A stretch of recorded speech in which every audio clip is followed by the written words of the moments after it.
The rain hammered against the Mercedes windshield as billionaire Ethan Blackwood witnessed the unthinkable, a skeletal woman shoving two tiny girls toward strangers, screaming prices like they were livestock. His heart stopped. Those eyes. Dear God, those emerald eyes staring back at him through the downpour looked exactly like Isabella's. His dead wife's eyes. The children he'd buried 3 years ago. 50,000 for both, the woman shrieked. Without thinking, Ethan stepped out into the storm. Friends, if you're watching from New York, London, or anywhere across the globe, drop a comment below. Let me know how far this story has traveled. Now let me tell you how a broken man discovered his greatest loss was actually his greatest lie. The September rain fell in sheets across Manhattan, turning the streets into rivers of black water that reflected the neon chaos above. Ethan Blackwood sat behind the wheel of his Mercedes S-Class, his knuckles white against the leather steering wheel, watching the windshield wipers wage their futile war against the downpour. 3 years. 3 years since he'd driven this route. 3 years since he'd had any reason to venture into this part of the city. But tonight, the main avenue was flooded traffic, backed up for miles, and his driver had called in sick. So here he was taking a shortcut through the Bowery, through streets he'd rather forget existed. At 32, Ethan had built an empire worth $4 billion, but he moved through the world like a ghost. His penthouse apartment on the Upper East Side was a monument to silence, white walls, minimal furniture, no photographs. Especially no photographs.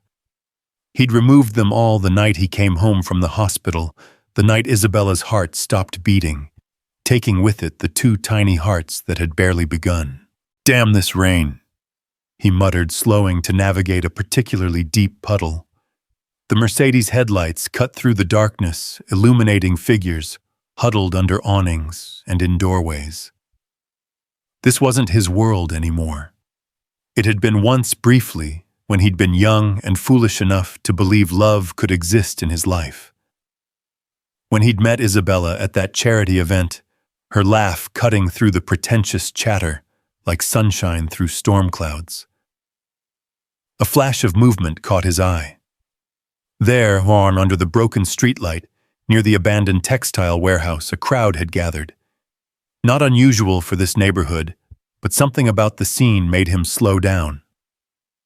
Through the rain-blurred window, he could make out a woman, gaunt, desperate, her clothes hanging off her frame like rags on a scarecrow. She was shouting, gesturing wildly at something behind her. No, not something. Someone.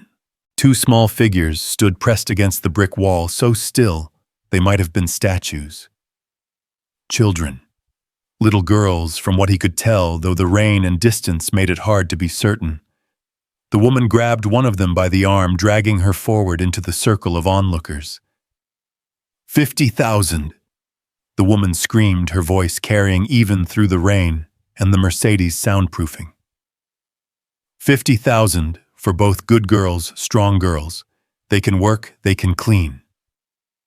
Ethan's foot hit the brake so hard, the Mercedes skidded slightly on the wet asphalt.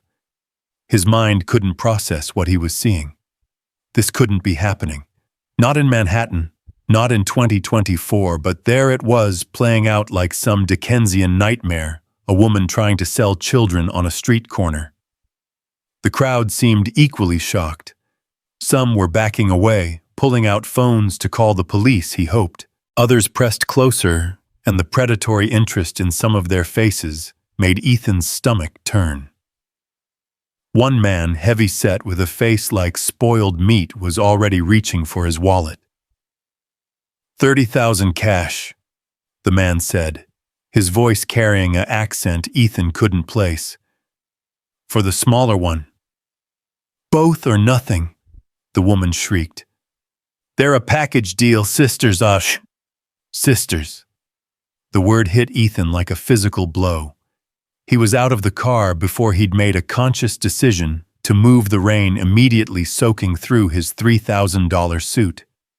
His Italian leather shoes splashed through puddles as he pushed through the crowd, his 6'2" frame and the aura of authority that came with billions of dollars clearing a path. "Stop," he said, his voice cutting through the chaos like a blade. The woman spun toward him, her eyes wild and desperate. Up close he could see the telltale signs, the twitching, the dilated pupils, the way she couldn't quite focus on his face. Drugs, of course. "You want them?" she asked, eagerly grabbing both girls and shoving them forward. "100,000 for both. Look at them prime merchandise."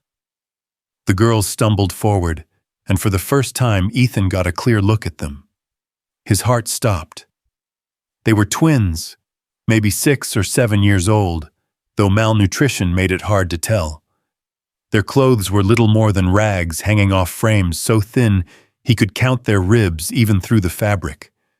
Their hair, which might have been blonde under the dirt, and grime hung in matted tangles around faces that were all angles and shadows. But it was their eyes that destroyed him. Green. Not just any green, but that specific shade emerald, with flecks of gold like sunlight through leaves. Isabella's eyes. The exact unusual shade that had first captured him across that crowded ballroom 8 years ago. The eyes he'd fallen in love with. The eyes he'd watched close for the final time in a sterile hospital room, while machines screamed and doctors shouted, and his world collapsed into nothing. "How much?" he heard himself say, though his voice seemed to come from very far away. The woman's face lit up with greedy triumph. 100,000 cash. Fine. The crowd gasped. The heavy-set man stepped forward, anger twisting his features. "I was here first." Ethan turned to look at him, and something in his expression made the man step back. "No," Ethan said simply. "You weren't." He pulled out his phone, rain streaming down the screen as he accessed his banking app. "I'll transfer it now. What's your account?" The woman laughed high and manic. "Cash only, pretty boy. You think I'm stupid?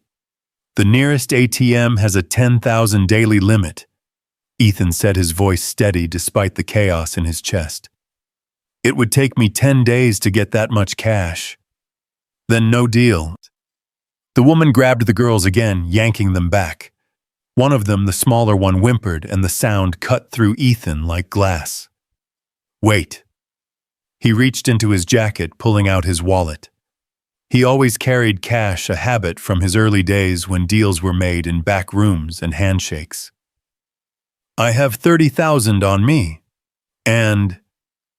He pulled off his watch, a Patek Philippe, worth more than most people's houses. "This is worth 400,000. Any pawn shop will confirm it." The woman's eyes went wide, fixing on the watch with naked hunger. "Let me see it." He held it out, letting her examine it. Her hands shook as she touched the platinum case, the diamonds that marked the hours. "How do I know it's real?" "There's a pawn shop 2 blocks down," Ethan said. "Still open. We can go there now, verify it. You can have the cash immediately and the watch." She looked between him and the watch, clearly torn. The heavy-set man stepped forward again. 40,000 cash right now, he offered. "The watch alone is worth 10 times that," Ethan said quietly. "You know it is." The woman's resolve crumbled. "The watch and the cash? Yes. Deal." She shoved the girls toward him so hard the smaller one fell her knees, hitting the wet pavement with a sick splash. "They're yours. Good riddance." Ethan dropped to his knees immediately, ignoring the filthy water soaking through his pants. "Are you okay?" he asked softly, helping the little girl up. She flinched away from his touch, pressing closer to her sister. "Here." The woman held out her hand impatiently. "My payment." Ethan stood slowly, pulling out the cash and the watch. As he handed them over, he memorized her face, the hollow cheeks, the missing teeth, the desperation that had driven her to this. What are their names? She was already backing away, clutching her prizes. Lily and Emma. Not that it matters, they're your problem now. She turned and ran, disappearing into the rain before anyone could stop her. The crowd began to disperse, some muttering, others filming with their phones. The heavy-set man gave Ethan one last look of frustration before melting back into the shadows. And suddenly it was just Ethan and two tiny girls standing in the rain on a dirty street corner, staring at each other with mutual shock. Lily and Emma, he said softly, tasting the names. I'm Ethan. I'm going to take care of you now. The taller girl, Lily, he decided arbitrarily stepped forward slightly, shielding her sister. She said that too. She whispered, her voice hoarse from disuse or crying or both. They all say that. Who's they? The people she sold us to before. But we always end up back with her when they get bored or angry or... She trailed off, and the implications in that silence made Ethan want to find that woman and do things that would land him in prison. I'm different, he said, knowing how hollow it sounded. That's what they all say, too. He couldn't argue with that logic. Instead, he looked at his Mercedes still running with the driver door open, rain pouring onto the leather seats. Are you hungry? Both girls' heads snapped up at that, and the naked hunger in their eyes answered before they could. There's a diner 2 blocks away, he said. It's warm and dry, and they have the best pancakes in Manhattan. Will you come with me just for food? If you want to leave after, I won't stop you. The girls looked at each other, conducting an entire conversation without words, a twin thing, he supposed. Finally, Lily nodded slightly. Okay, she whispered. Ethan stood slowly, careful not to make any sudden movements. My car is right there. It's warm, and there are heated seats. They followed him hesitantly, Lily keeping Emma behind her, ready to run at the slightest provocation. When he opened the back door for them, they stood frozen, staring at the interior like it was a spaceship. It's okay, he said gently. You can get in. They climbed in carefully, as if afraid they'd break something or dirty the pristine leather. They didn't. They sat perfectly still, not touching anything, barely seeming to breathe. Ethan closed their door gently and got in the driver's seat, turning the heat up full blast. The diner isn't far, he said, pulling away from the curb. In the rearview mirror, he could see them huddled together, Lily's arm around Emma protectively. Do you like pancakes? We don't know. Emma said the first words he'd heard from her. Her voice was tiny like a bird's. We've never had them. The words hit him like a punch. Never had pancakes. Every child had pancakes. It was a fundamental childhood experience like birthday parties and Saturday morning cartoons. But looking at them, at their hollow cheeks and frightened eyes, he realized pancakes were probably the least of what they'd never had. Rosie's diner was exactly as he remembered it. Red vinyl booths, black and white checkered floor, the smell of coffee and bacon grease. It was nearly empty this time of night, just a few late-shift workers grabbing coffee. The hostess, a middle-aged woman with kind eyes and a name tag reading Maria, looked up as they walked in. Her smile faltered slightly when she saw the girls taking in their appearance, but recovered quickly. Table for 3. Yes, please. Somewhere quiet, if possible. She led them to a booth in the corner, away from the other patrons. The girls sat on one side, pressed close together, while Ethan took the other. Maria handed out menus, and the girls stared at them like they were written in a foreign language. They have pictures, Ethan said gently, pointing to the colorful photos of food. What looks good? They studied the menu with intense concentration, as if this was a test they were afraid to fail. Finally, Lily pointed to a picture of pancakes with whipped cream and strawberries. Are those pancakes? They are. Do you want to try them? She nodded, then looked at Emma. Can Emma have some too? Emma can have whatever she wants. You can each have your own. Their eyes went wide with disbelief. Our own, the whole thing. The whole thing. And if you're still hungry after, you can have more. A waitress appeared, young college-aged, with a bright smile that dimmed when she got a good look at the girls. What can I get you folks? 3 orders of the strawberry pancakes, Ethan said, and 3 hot chocolates, extra whipped cream. Coming right up. When she left, the girls were staring at him with something between suspicion and awe. Hot chocolate, Emma whispered. Really, really, have you had it before? They shook their heads in unison. Then you're in for a treat. Rosie's makes the best hot chocolate in the city. They sat in silence for a moment, the girls still pressed together, like they were afraid someone would try to separate them. Finally, Lily asked, Why did you buy us? It was a fair question, and one he didn't have a good answer for. How could he explain that their eyes had destroyed him? That looking at them was like looking at ghosts? That for one horrible, impossible moment he'd thought, no, that was insane. His daughters were dead. He'd seen their tiny bodies, held them for those few precious moments before the nurses took them away. These girls just happened to have similar eyes. That's all. I couldn't let that woman sell you to that man, he said finally. It wasn't right.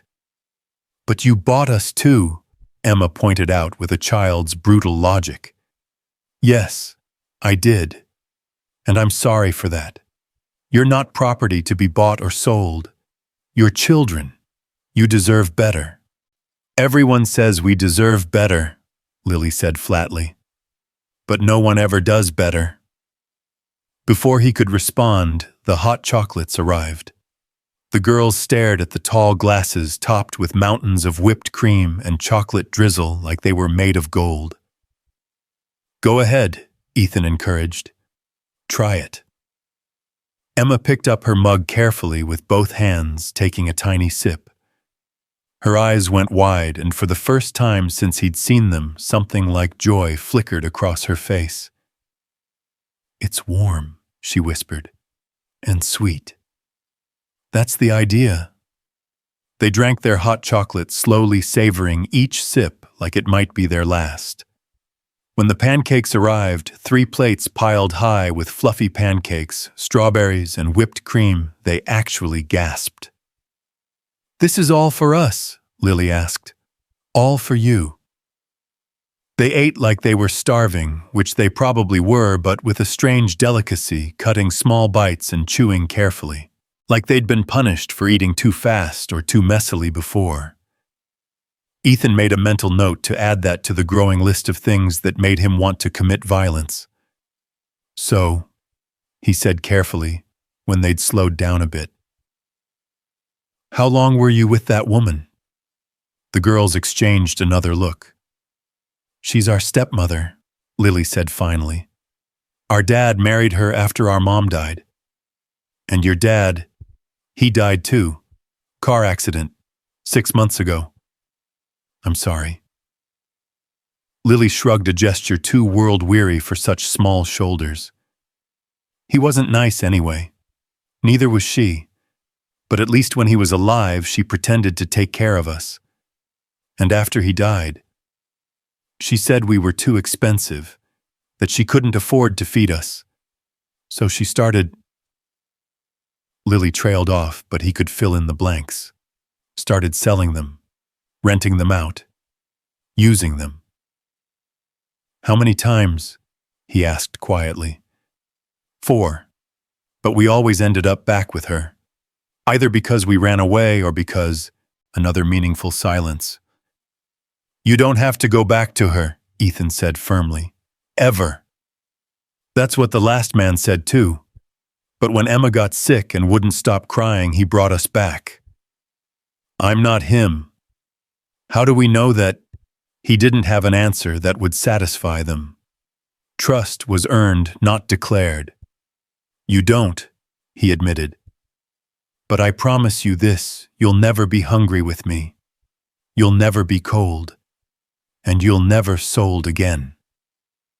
They watched him with those impossible green eyes weighing his words. Finally, Emma asked in her tiny voice, "Do you have a house? I have an apartment, a big one with lots of rooms. You can each have your own if you want." Our own room. The concept seemed to bewilder them. Your own room, your own bed, your own clothes, your own everything. Why? Lily asked, and there was something desperate in her voice. Why would you do that? What do you want from us? The question hung in the air between them. What did he want? To save them, obviously. To get them away from danger. But there was more to it than that, something he couldn't quite name.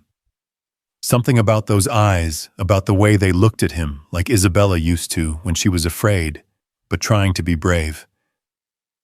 I want you to be safe, he said finally. That's all. They didn't believe him, he could see it in their faces.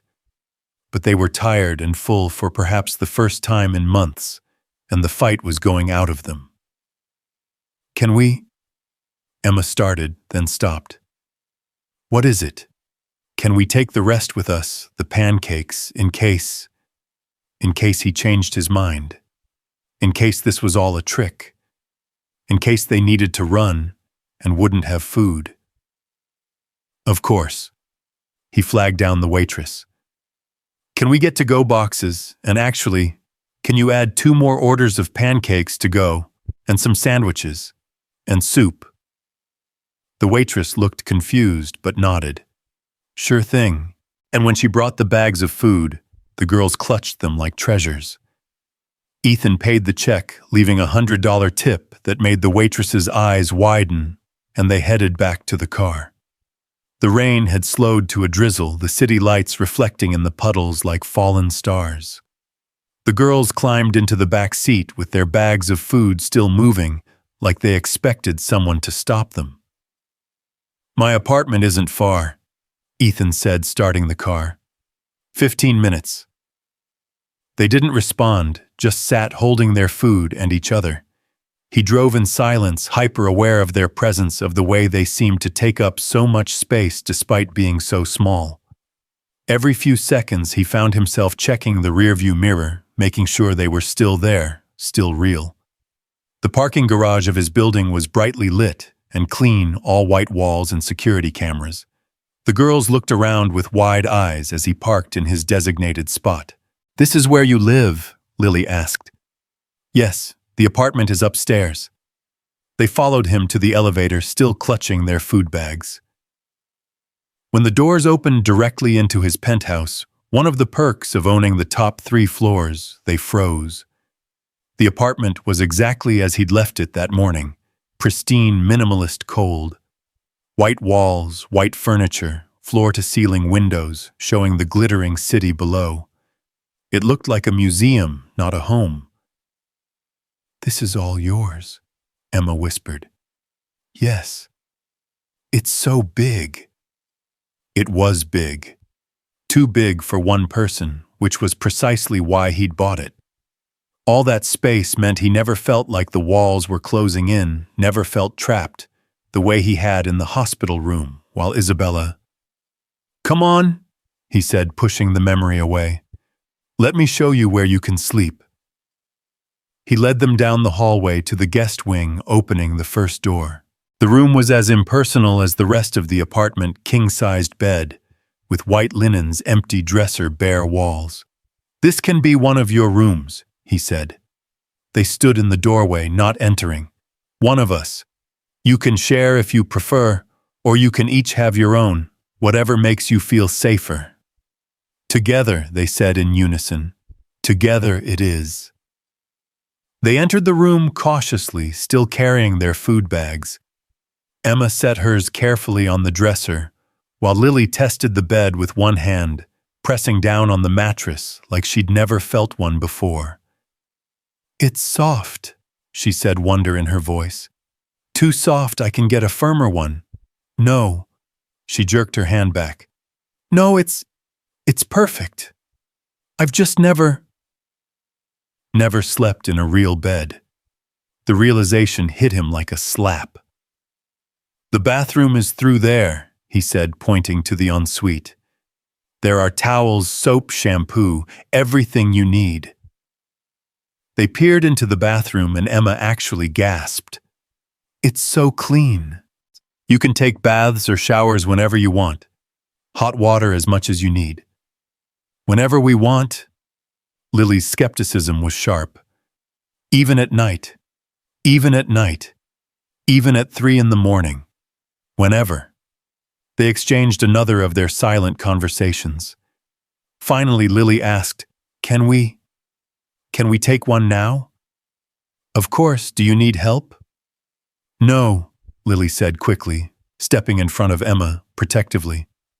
"We can do it ourselves." "Okay. I'll find you some clean clothes. They might be too big, but they'll be better than—" He gestured vaguely at their current state. He left them in the bathroom and went to his own room, sifting through his drawers for the smallest things he owned. Some old t-shirts from college sweatpants with drawstrings that could be tightened. They'd swim in them, but at least they'd be clean and warm. He knocked on the bathroom door.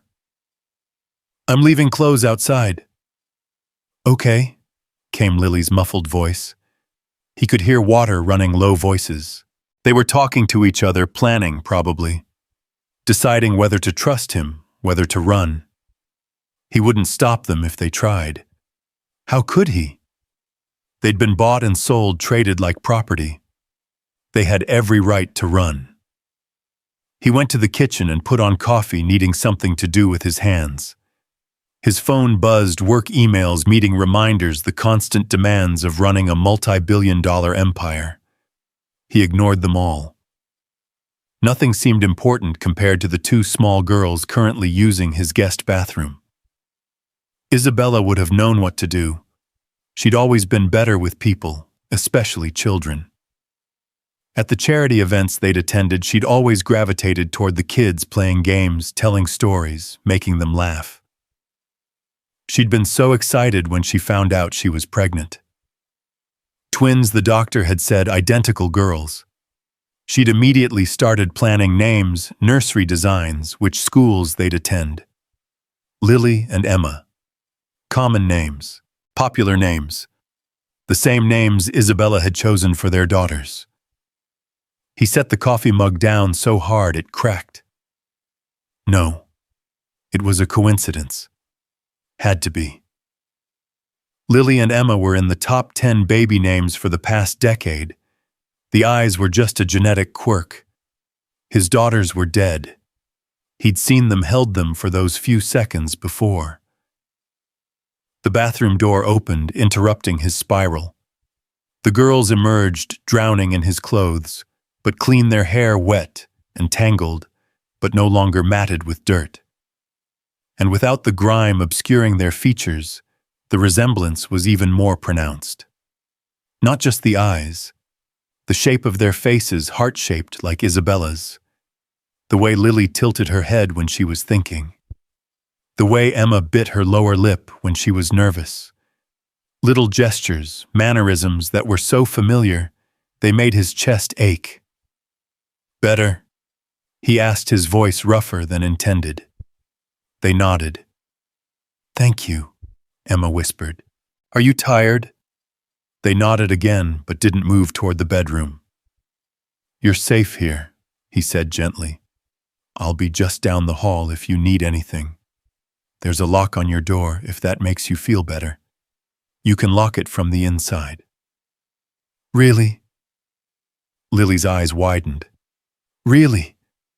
They practically ran to the bedroom, and he heard the lock click immediately. He didn't take it personally. Trust would take time if it came at all.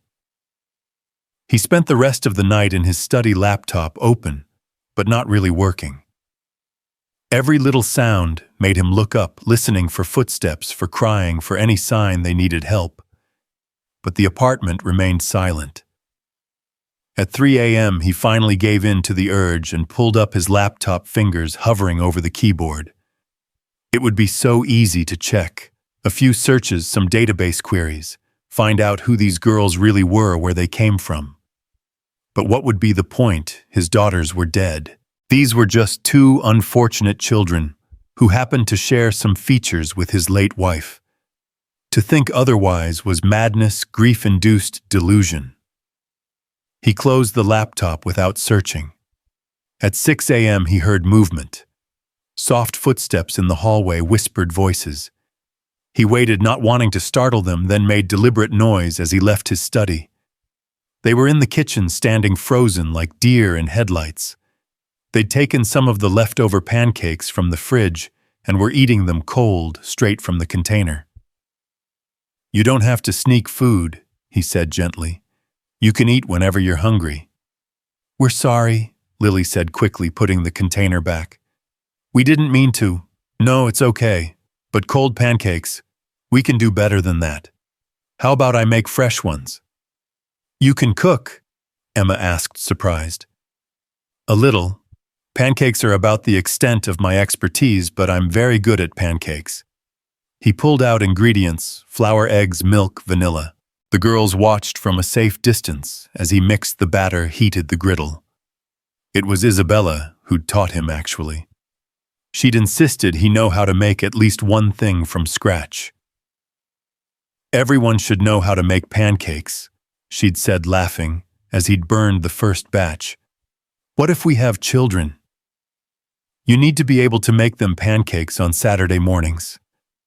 The memory was like a knife between his ribs. "Can we help?" Emma asked shyly. "Of course. Emma, you can mix the batter. Lily, you can flip them when they're ready." They approached cautiously, but soon were absorbed in the task. Emma stirred with intense concentration, while Lily watched the griddle like a hawk, waiting for the perfect moment to flip. "How do you know when they're ready?" she asked.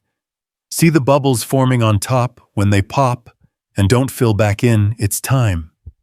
She flipped one perfectly, and her face lit up with pride. It was the first real smile he'd seen from either of them, and it transformed her face. She looked so much like... No. Stop it. They ate breakfast together at the kitchen island, the girls still wary but gradually relaxing.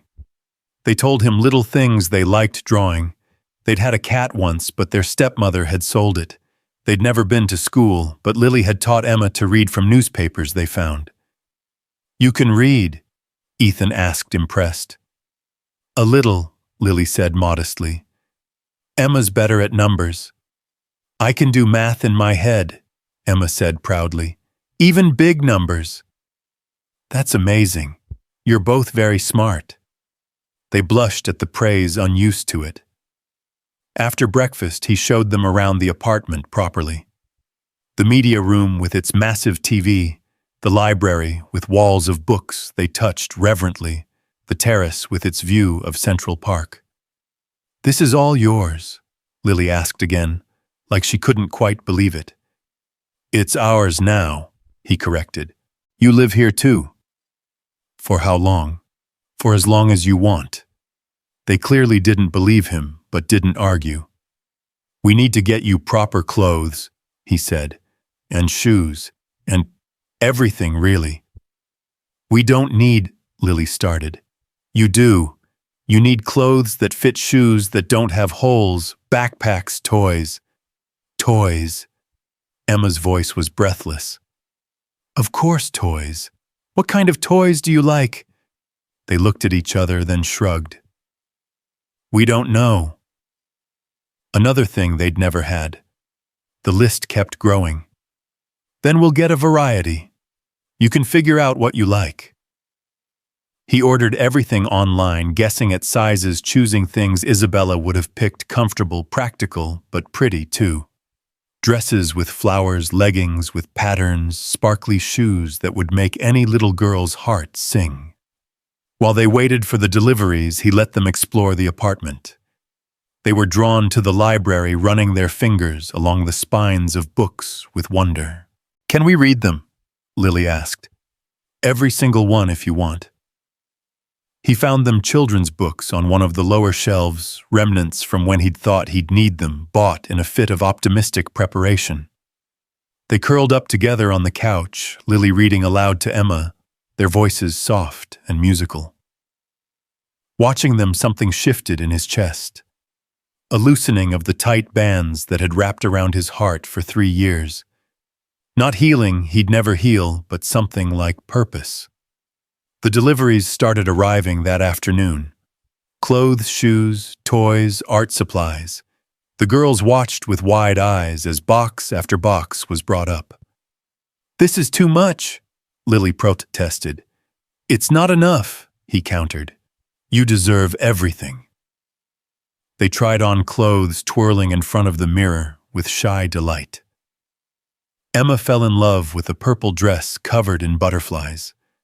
Lily preferred jeans and a soft sweater, but she kept touching the fabric like she couldn't believe it was real. That evening, as they ate dinner, Chinese takeout, their first time trying it, Ethan's phone rang. His mother. He declined the call. She called again and again. Finally, he excused himself and answered. "What? Ethan, darling, where are you? You missed the board meeting." He'd forgotten entirely. "I had something more important." "More important than the quarterly review, Ethan. You can't just—" "I can, actually. I own the company." "Yes, but you have responsibilities. Your father would be—" "My father is dead, and so is this conversation." "Ethan. What has gotten into you ever since Isabella?" He hung up, then he blocked her number. He'd deal with the fallout later. When he returned to the dining room, the girls were whispering to each other, looking worried. "Everything okay?" Lily asked carefully. "Everything's fine. That was just my mother. She's difficult." "We don't have grandparents," Emma said. "Our mom's parents died before we were born, and our dad never talked about his." Another similarity. Isabella's parents had died in a car accident when she was in college. It was one of the things that had bonded them initially, both orphans in their own way, making their own family. "Sometimes that's for the best," he said, thinking of his mother's cold disapproval, his father's rigid expectations.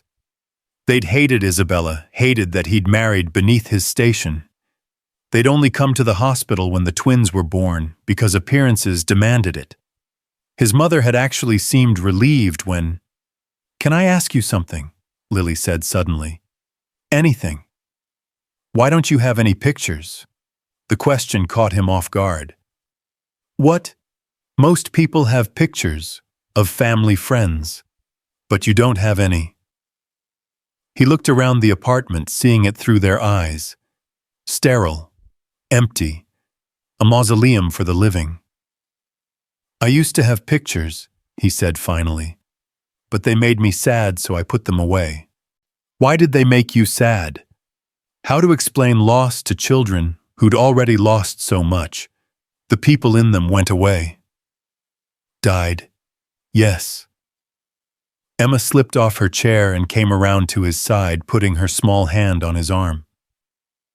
"Our mom died too. It made us sad. But Lily says it's okay to be sad sometimes." The simple touch, the innocent compassion nearly broke him. "Lily sounds very wise." "She is," Emma said seriously. "She takes care of me." "Well, now I can take care of both of you." That night, after they'd locked themselves in their room again, Ethan went to his closet and pulled out the box he'd hidden there 3 years ago. The one full of pictures, ultrasounds, the hospital bracelet, with baby girl A and baby girl B written in smudged ink. He pulled out a photo of Isabella taken just weeks before she died. She was enormous, with the twins glowing with happiness, her hands cradling her belly. Those green-gold eyes sparkled with joy and anticipation. The resemblance was undeniable.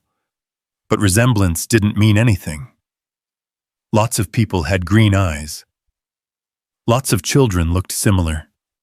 His daughters were dead. The hospital had confirmed it.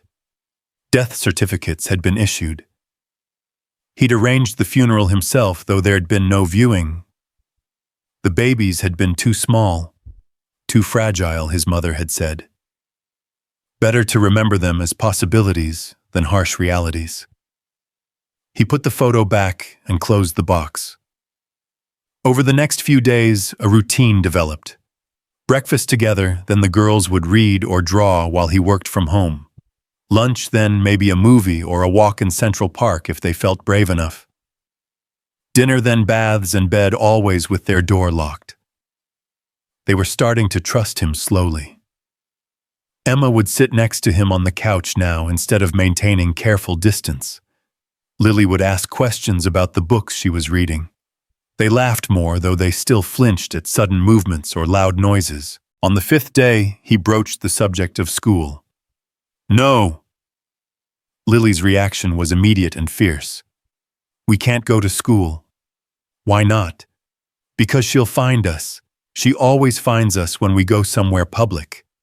Your stepmother. They nodded, fear plain on their faces. She can't take you back. I won't let her. You don't understand, Lily said. She has papers, legal papers. She's our guardian. Ethan felt his jaw clench. Of course. He'd bought them, but he had no legal claim.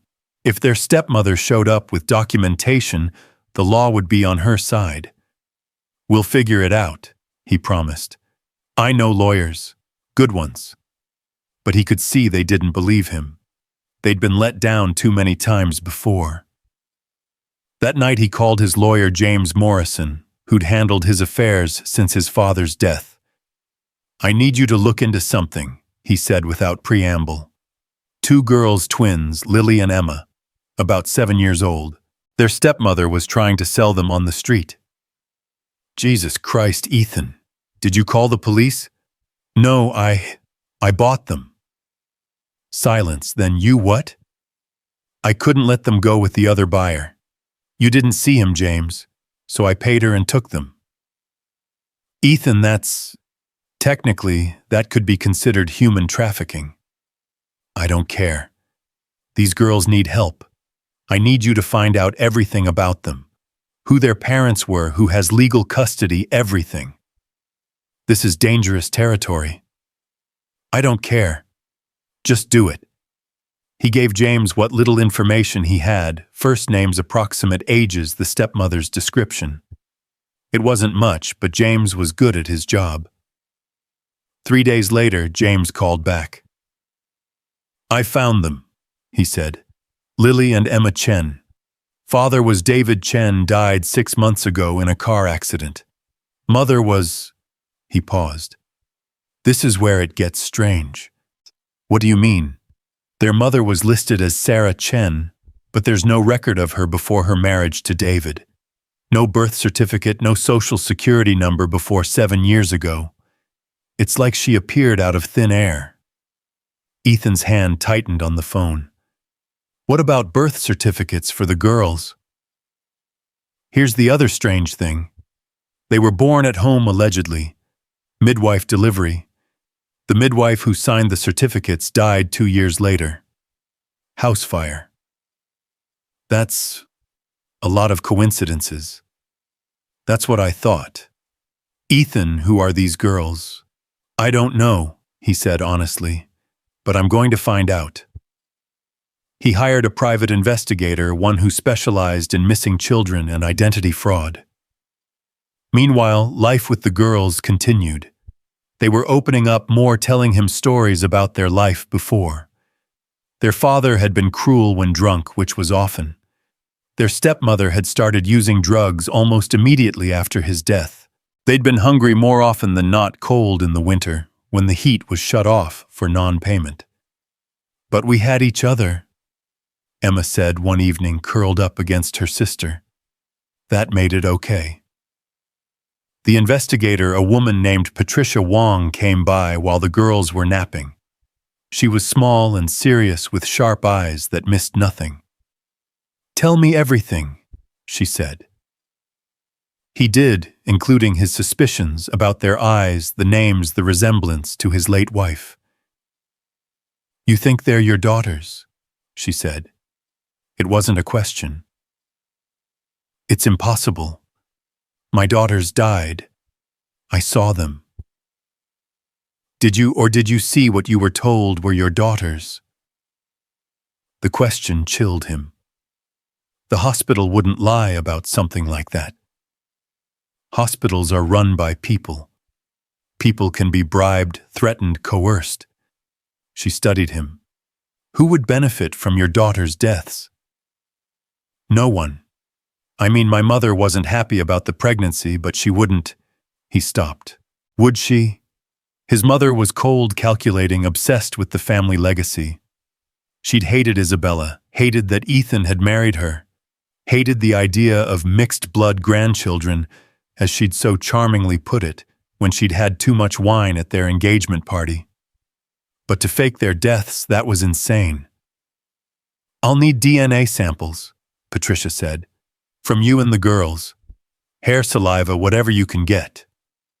I can't just take their DNA without asking." "Then ask. Or wait until they're asleep and take hair from their brushes." After she left, Ethan sat in his study staring at nothing. It was impossible. A conspiracy theory born of grief and wishful thinking. His daughters were dead. These girls were just coincidence. But that night, when the girls were asleep, he took hair from their brushes, hating himself for the deception. He took his own sample, too, and messengered them to Patricia.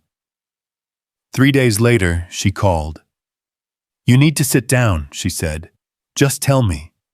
"They're yours, Ethan. 99% probability of paternity. These are your biological daughters."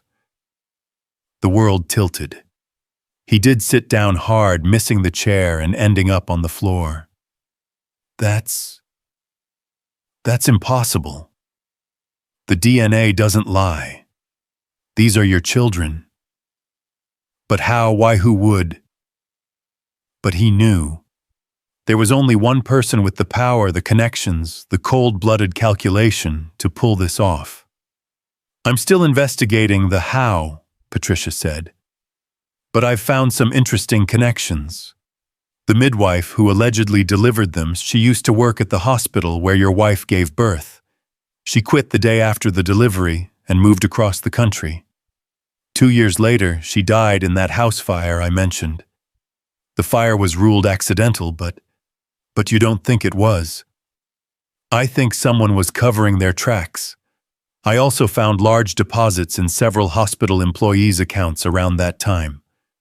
Nurses, orderlies, even a doctor, all of whom have since left the state or died in various accidents. Jesus Christ. There's more. David Chen, the girl's supposed father, he had a gambling problem. Owed money to some very dangerous people. Then suddenly 7 years ago, his debts were paid, and he had a new wife and twin daughters. Someone paid him to take them. That's my theory. Paid him well enough to clear his debts and keep quiet. But then he died, and his second wife either didn't know or didn't care about the arrangement. Ethan's mind was reeling.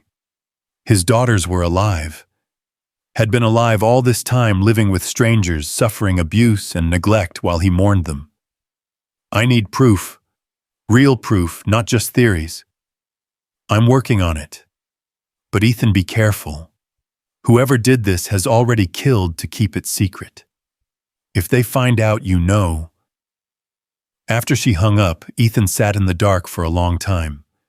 His daughters were alive. Lily and Emma were his daughters. The children he'd mourned for 3 years had been out there suffering, and he hadn't known, hadn't saved them. But he had them now. He went to their room, stood outside the locked door, listening to their breathing. His daughters. His and Isabella's girls. The family he'd thought he'd lost was partially restored. Not Isabella, nothing could bring her back but their children. Their legacy. Someone had stolen 3 years from them. Someone had condemned his daughters to a life of abuse and poverty. Someone had let him believe they were dead, had watched him grieve, had probably taken satisfaction in his pain. He knew who. He just needed to prove it. The next morning he made breakfast as usual, but could barely focus. Every time he looked at the girls, his daughters, he saw Isabella in them. How had he not known immediately? How had he not felt it in his bones? "Are you okay?" Lily asked, concerned. "You look sad." "I'm not sad," he said honestly. "I'm processing something." "Is it about us?" Emma asked in a small voice. "Did we do something wrong?" "No, sweetheart, you did nothing wrong." The endearment slipped out naturally, and Emma's eyes widened. I need to tell you something, but I don't know how." They waited, patient and wary. "I think—" He stopped, started again. "I believe you're my daughters." Silence. Then Lily laughed, but it was bitter, too old for her years. "That's a mean joke." "It's not a joke. I think you're my biological daughters. Your eyes, they're exactly like my wife's. And your names, she chose those names for our twins before they were born." "Our mother was Sarah Chen," Lily said firmly. "Our father was David Chen. I don't think they were your biological parents. I think—" God, how to explain this to 7-year-olds? "I think someone took you from me when you were born and gave you to them." "Why would someone do that?" Emma asked. "I don't know yet, but I'm going to find out." And they stared at him with those green gold eyes, Isabella's eyes, and he could see them trying to process this impossible information. "You think we're your daughters?" Lily said slowly. "Your real daughters?" "Yes. But you said the people in the pictures went away, died." "I thought you had. I was told you had, but I was wrong." "How do you know?" He shouldn't tell them about the DNA test, about taking their hair without permission. But he couldn't lie to them either. They'd been lied to enough. "I had your DNA tested," he admitted. "I'm sorry. I should have asked first, but I had to know." Lily's face darkened. "You took our hair?" "Yes." "Without asking?" "Yes." "I'm sorry." She stood up, pulling Emma with her. "Everyone lies to us. Everyone." "Lily." But they were already running to their room. The door slammed, locked. He'd ruined it. The fragile trust they'd built destroyed in an instant. He sat at the kitchen island, head in his hands, wondering how Isabella would have handled this. She'd have known the right words, the right approach. She'd always known how to talk to people, how to make them feel safe and heard. But Isabella was gone, and he was alone with 2 traumatized children who might be his daughters, but who certainly didn't trust him anymore. His phone rang. Patricia. "I found something," she said without preamble. "A nurse from the hospital, Maria Santos. She was on duty the night your daughters were born. She quit the next day, moved to Seattle. But she's still alive and she's willing to talk. She's flying in tomorrow. Ethan, she's terrified. She says she's been looking over her shoulder for 7 years, waiting for someone to silence her. Whatever happened that night, it was big. Bring her here. I want to hear everything." After he hung up, he knocked on the girl's door. "Lily, Emma, I'm sorry. I shouldn't have taken your DNA without asking. That was wrong." Silence. "I'm not good at this," he continued. I don't know how to be a father. I never got the chance to learn. But I'm trying. And I promise no more lies. No more secrets. Still nothing. He left them alone, hoping time would help. But they didn't come out for lunch, and when he left a tray outside their door, they only took it after he'd walked away. That evening, his mother called from an unknown number. "Ethan, this is ridiculous. You've missed 3 days of work. The board is asking questions." "Let them ask." "What is going on with you? This isn't like you."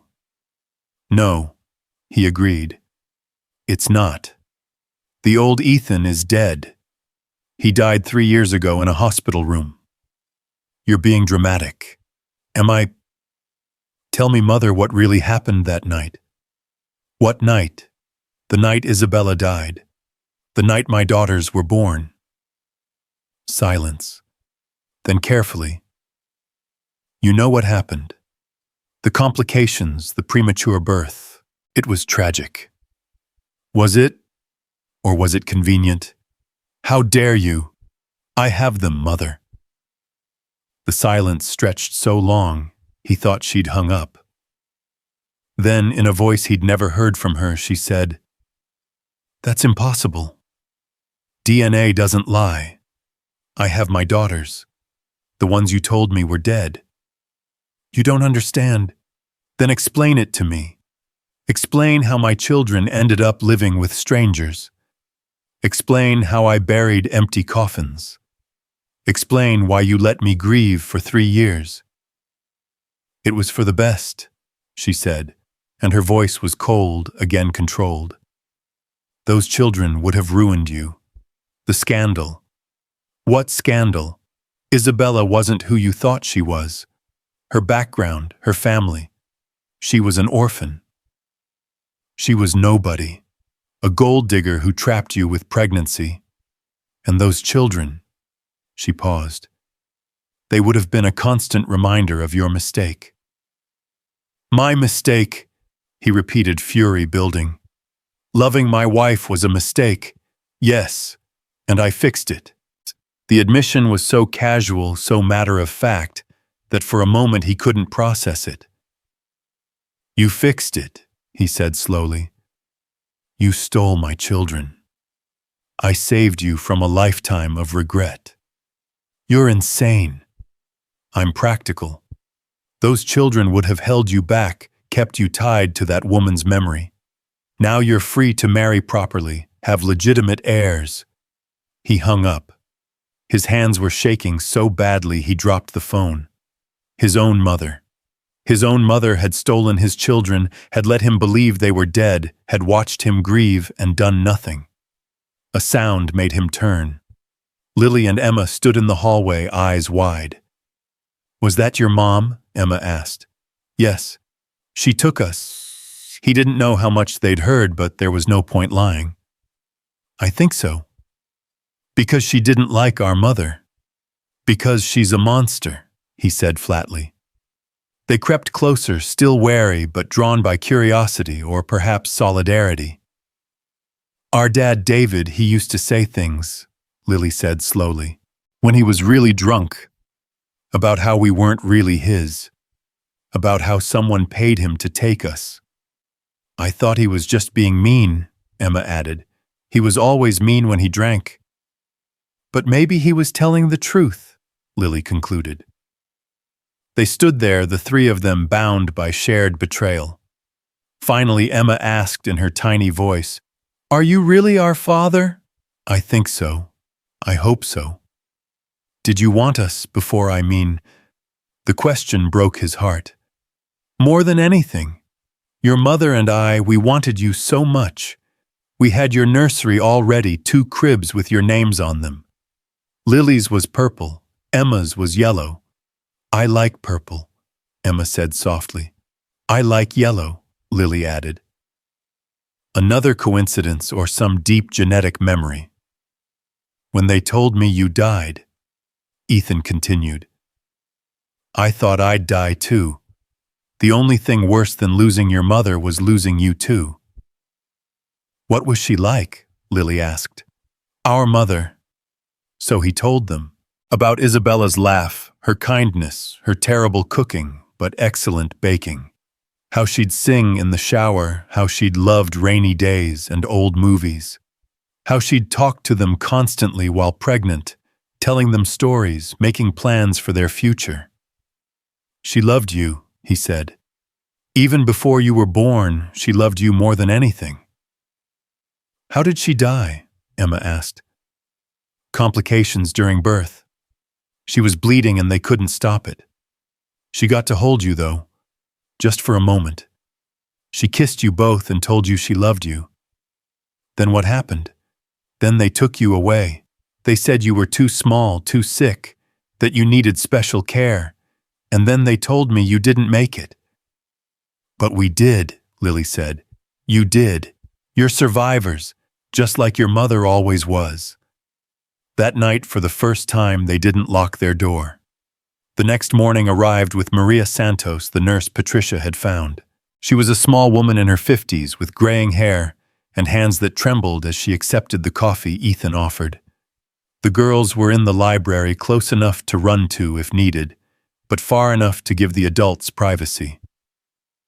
I've been waiting 7 years for this day, Maria said, her voice barely above a whisper. 7 years of looking over my shoulder, jumping at shadows, wondering when they'd come for me.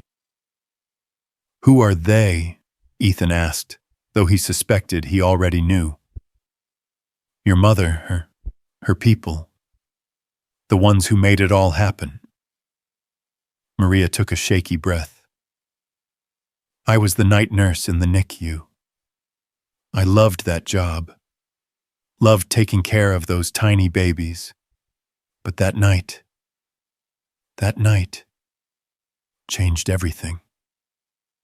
She stared into her coffee as if seeing the past reflected there. Your wife was dying. Everyone knew it, even though the doctors kept trying. And your babies, they were small, yes, premature, but they were fighters. Strong lungs, good color. They would have made it. Would have. Your mother arrived before you did. She had 2 other babies with her. Dead. Fresh stillborns from another delivery that night. She had the head of pediatrics with her, Dr. Morrison. He's dead now, car accident 3 years ago. Maria's laugh was bitter. Lots of accidents around this story. Ethan's stomach turned. She switched them. She did more than that. She had everything planned. Fake death certificates, a closed casket funeral already arranged, even a couple waiting in a private room down the hall. David and Sarah Chen, though I doubt that was her real name. Your mother put your living daughters in their arms and told them they'd just given birth at home but needed medical verification for the birth certificates. And everyone just went along with it. For $1 million each they did. More for the doctor and those who wouldn't. Maria shuddered. The head nurse, Linda, she refused. Said she'd go to the police. She had a heart attack that same night. She was 32 and ran marathons. Jesus. I took the money, Maria admitted, tears running down her face. I'm not proud of it. But I had kids of my own, and your mother made it clear what would happen if I didn't cooperate. So I took the money and ran. Changed my name, moved across the country, tried to forget. But I never did. Every night I see your wife's face. She knew something was wrong. Even dying, she knew. She kept asking for her babies, begging to see them again. You let her die thinking her children were dead. No, Maria said fiercely. I brought them to her. When your mother was dealing with paperwork, I snuck your daughters into Isabella's room. She was barely conscious, but she held them, kissed them, told them she loved them, and that their daddy would find them someday. Maria met his eyes. She made me promise to tell you the truth if I ever could. I'm 7 years late, but I'm keeping that promise now. Ethan stood abruptly, needing to move, needing to break something. But there was nothing to break except the careful control he'd maintained for 3 years. She knew they were alive. For those last few minutes, yes. It was the only comfort I could give her. She died knowing her girls would live even if she couldn't raise them. Do you have proof anything besides your word? Maria reached into her bag and pulled out a phone. An old one, the kind from 7 years ago. I recorded it. Your mother's instructions, the doctor's agreement, everything. I've kept it all this time knowing someday. She handed him the phone. The passcode is 0723, the date your daughters were really born. Ethan took the phone with shaking hands. Why now? Why come forward now? Because Patricia found me. Because she told me you had them back. Because maybe finally it's safe to tell the truth. Maria stood. I don't expect forgiveness. I don't deserve it. But those girls deserve to know they were loved from the moment they were born. Their mother loved them. And you never stopped loving them even when you thought they were gone. After Maria left, Ethan sat with the phone afraid to turn it on, afraid of what he'd hear. The girls found him there an hour later. Who was that lady? Lily asked. Someone who was there when you were born. Did she know our mom, our real mom? Yes. Emma climbed onto the couch beside him, still maintaining some distance but closer than before. Was she nice, the lady? She tried to be. She made a mistake, but she tried to do the right thing in the end. Everyone makes mistakes, Emma said solemnly. Even grown-ups. Especially grown-ups. Lily noticed the phone. What's that? Evidence. Proof of what happened to you. Can we hear it? He hesitated. They were so young, had already been through so much. But they deserved the truth. Are you sure? They nodded. He turned on the phone, entered the passcode, and found the single video file. His mother's face filled the screen, younger, but just as cold, talking to someone off camera. The arrangements are made. The Chen couple will take them tonight. The stillborns are already in the morgue, tagged with the correct names. My son is distracted with his dying wife. He won't ask questions. And if he does, that was Dr. Morrison's voice. He won't. He's weak emotional. He'll accept what we tell him and grieve like the fool he is. In a few years, when he's ready, we'll find him a proper wife. Someone from a good family who can give him legitimate heirs. These are his legitimate heirs. Someone protested Maria's voice, Ethan realized. These are mistakes, his mother said coldly. The product of a temporary insanity. That woman bewitched him somehow, but death has broken her spell. He'll thank me one day. The video went on detailing payments, threats, logistics. The girls watched in silence, their faces pale but determined. When it ended, Emma was crying silently. She called us mistakes, she whispered. She was wrong, Ethan said fiercely, pulling both girls against him. They stiffened, but didn't pull away. You were wanted. You were loved. You were the best thing that ever happened to me and your mother. But that lady, your mom, she gave us away. She's not my mother, not anymore. Mothers protect their children. She's just the woman who gave birth to me. Lily looked up at him with those green-gold eyes. Are you going to send her to jail? I don't know, maybe. Would that make you feel better? I don't know either. They sat there, the three of them, processing the weight of truth.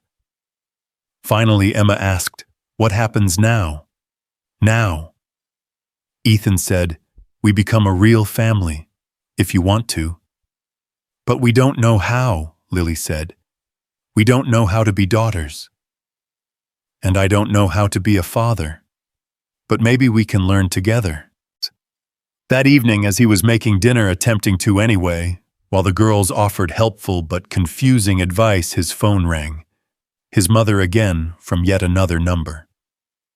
"Don't answer it," Lily said quickly. "I have to end this."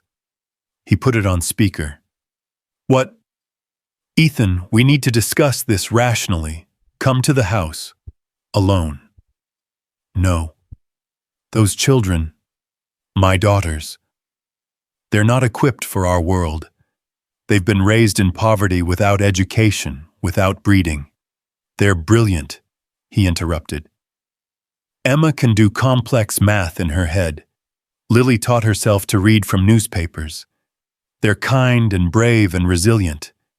They're everything you're not." "You're being emotional."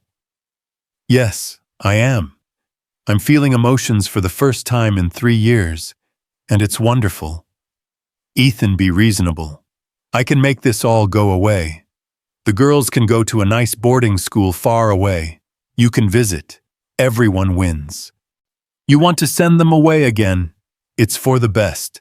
No, here's what's going to happen. You're going to stay away from us. Forever. If you come near my daughters, if you even think about them, I'll release the video." "What video?" "The one where you explain how you stole my children and sold them to strangers. The one where you call them mistakes. The one where you admit to murder." Silence. "You're bluffing." "Try me." "You wouldn't. The scandal would destroy the company, the family name." "I don't care about the company. I don't care about the family name. I care about them." He looked at the girls, who were watching with wide eyes. "They're my family now, my only family. You'll regret this. The only thing I regret is the 3 years they spent suffering while I believed your lies." He hung up and blocked that number too. "She sounded mean," Emma said quietly. "She is mean. But she's your mom. Biology doesn't make someone a parent. Love does. Care does. Protection does. She's never done any of those things." Lily was studying him with an intensity that reminded him painfully of Isabella when she was working through a problem. "You really chose us over her. Every time, always, forever." That night, for the first time, the girls asked him to tuck them in. He sat on the edge of their bed, uncertain as they got under the covers. "Our mom Sarah, she never tucked us in," Emma said, "and our dad said it was for babies." "Well, I think everyone deserves to be tucked in sometimes." He pulled the blankets up to their chins, smoothed them down. "Warm enough." They nodded. "Do you want a story?" "We're too old for stories," Lily said, but there was longing in her voice. "No one's too old for stories. Your mother, Isabella, she loved stories. She read to you every night when she was pregnant. Said it was never too early to start." "What kind of stories?"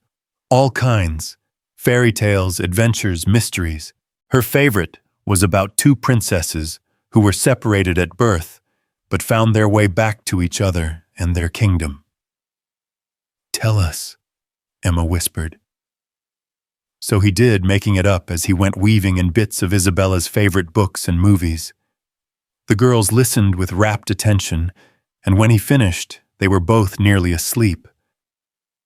"Ethan." Lily's voice was drowsy. "Yes." "Can we call you Dad? Not yet, but maybe someday." His throat closed up. "Whenever you're ready. There's no rush." "Okay. Good night." "Good night, girls." He stood to leave, but Emma's small voice stopped him. "The princesses in the story, they lived happily ever after, right?" "Yes," he said firmly. "They did." The next few weeks fell into a rhythm. Patricia continued her investigation, building a case that would hold up in court if needed. The girls started online school, catching up quickly, despite their lack of formal education. They were bright, eager to learn, though sometimes their gaps in knowledge were heartbreaking. They didn't know basic things like their birthdays, the Chens had never celebrated them, or what a vacation was, or that libraries were free and open to everyone.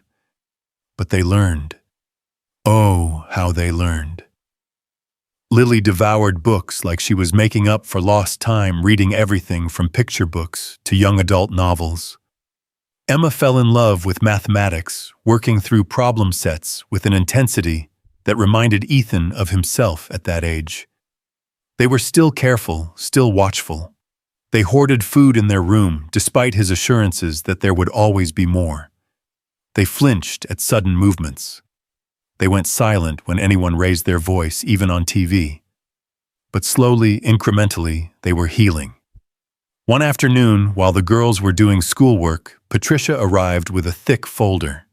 "It's all here," she said. "Everything.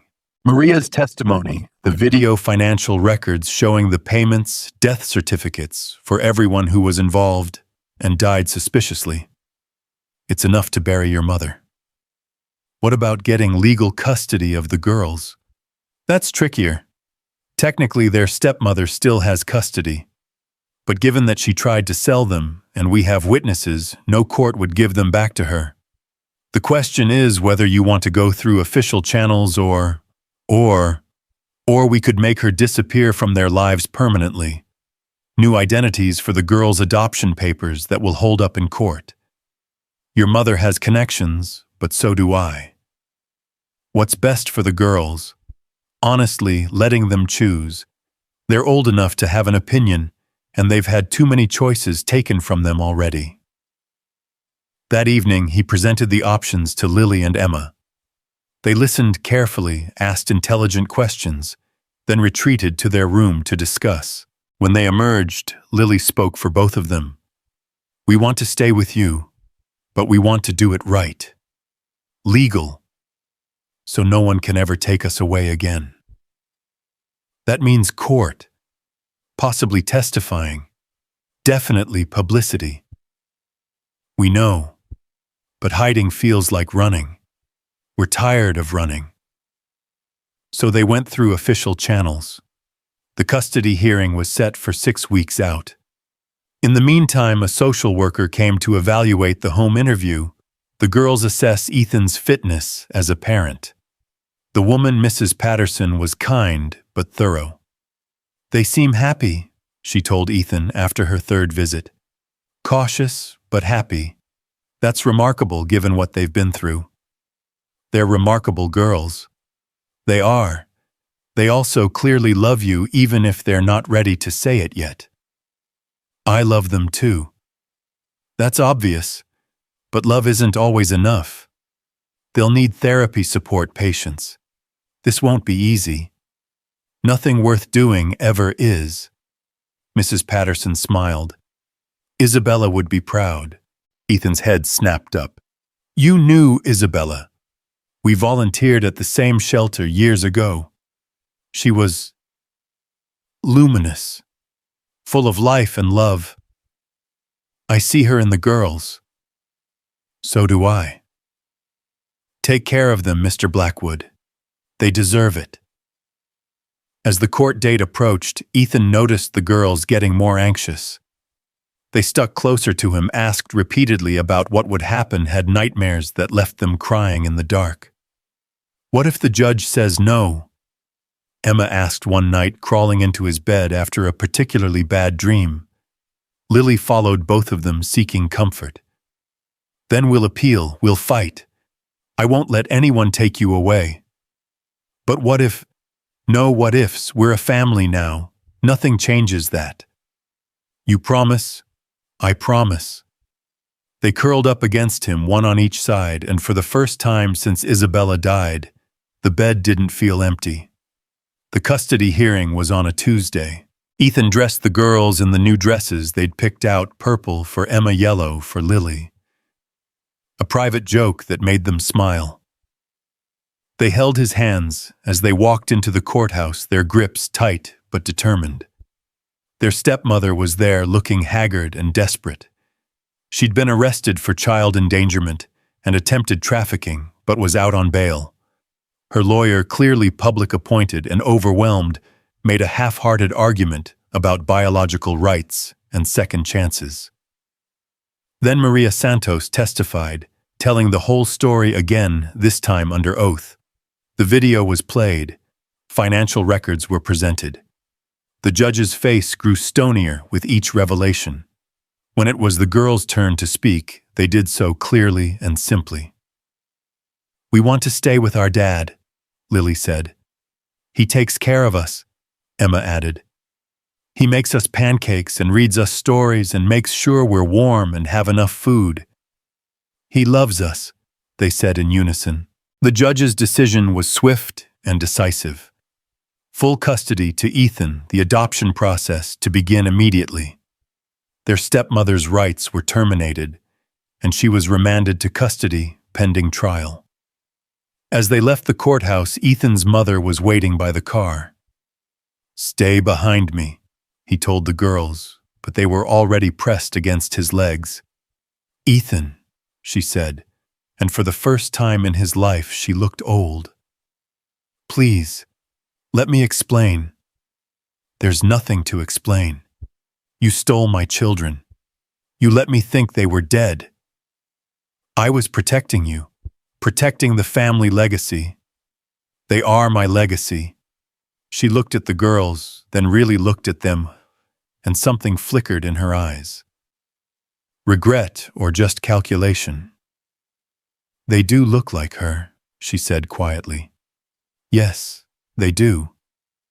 I was wrong." The admission was so unexpected that Ethan almost stumbled. His mother never admitted to being wrong. "Yes," he said, "you were. Can I meet them properly?" "No."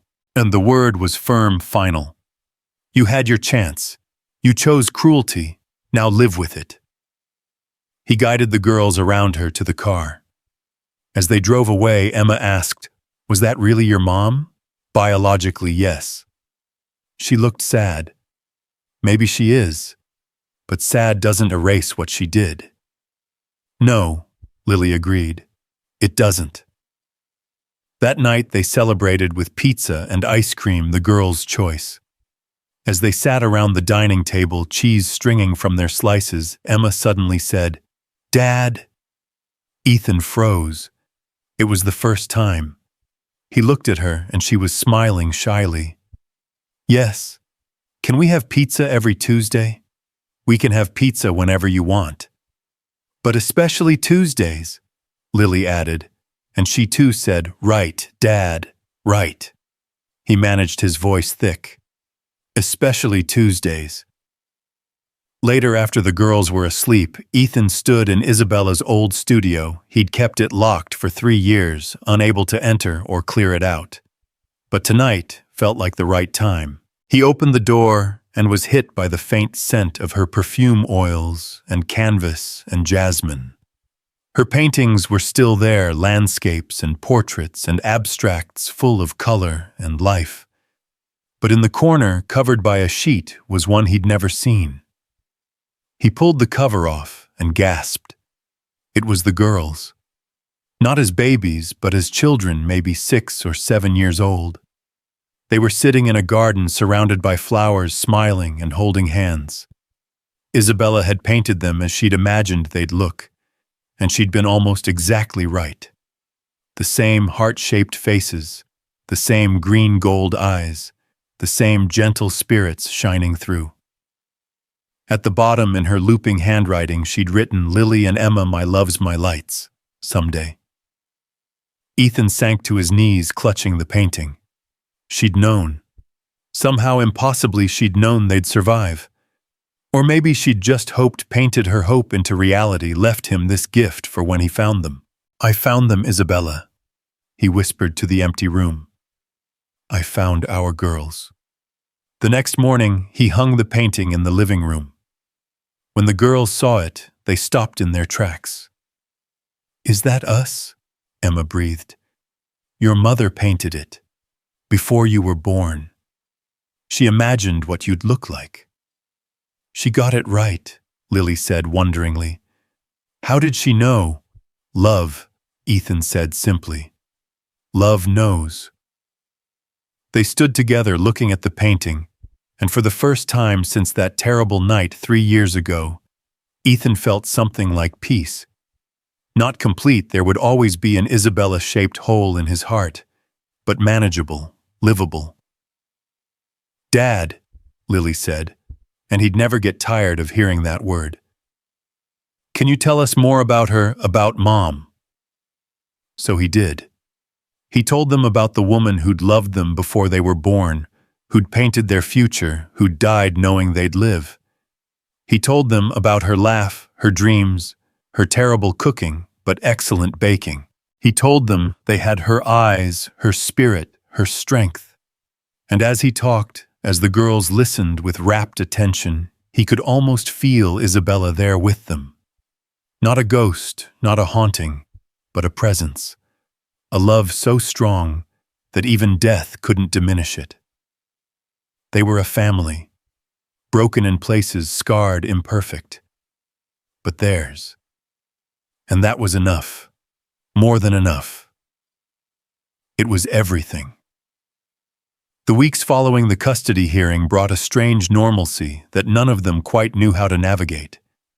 Ethan found himself waking at dawn to check on the girls, still half convinced he'd dreamed their return. But there they were, each morning curled together like kittens, their breathing synchronized in that mysterious way of twins.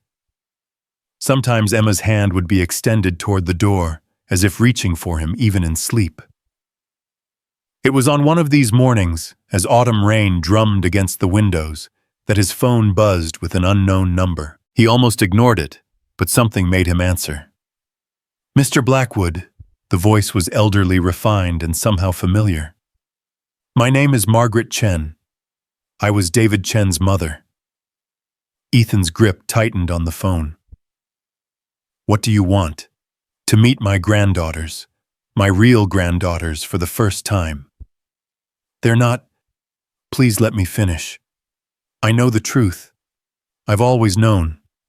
My son was many things, most of them disappointing, but he couldn't keep a secret when he drank. And he drank often. There was a pause heavy with regret. I know those girls aren't his. I know what he was paid to take them. And I know I should have done something years ago. Then why didn't you? Fear, cowardice. My son threatened to cut me off if I interfered, and I'm ashamed to say I chose my comfort over those children's welfare. But he's dead now, and I'm dying, Mr. Blackwood. Pancreatic cancer. 3 months, maybe less. Ethan moved to his study, closing the door softly. I'm sorry, but I don't see what this has to do with... I have something that belongs to them. To you. Things I saved, things my son didn't know I kept. Please, let me try to make one thing right before I go. Against his better judgment, Ethan agreed to meet her. Not at the apartment, he wouldn't risk the girls' safe space, but at a quiet cafe downtown. He went alone, telling the girls he had a meeting, watching their faces cloud with the old fear of abandonment. You'll come back?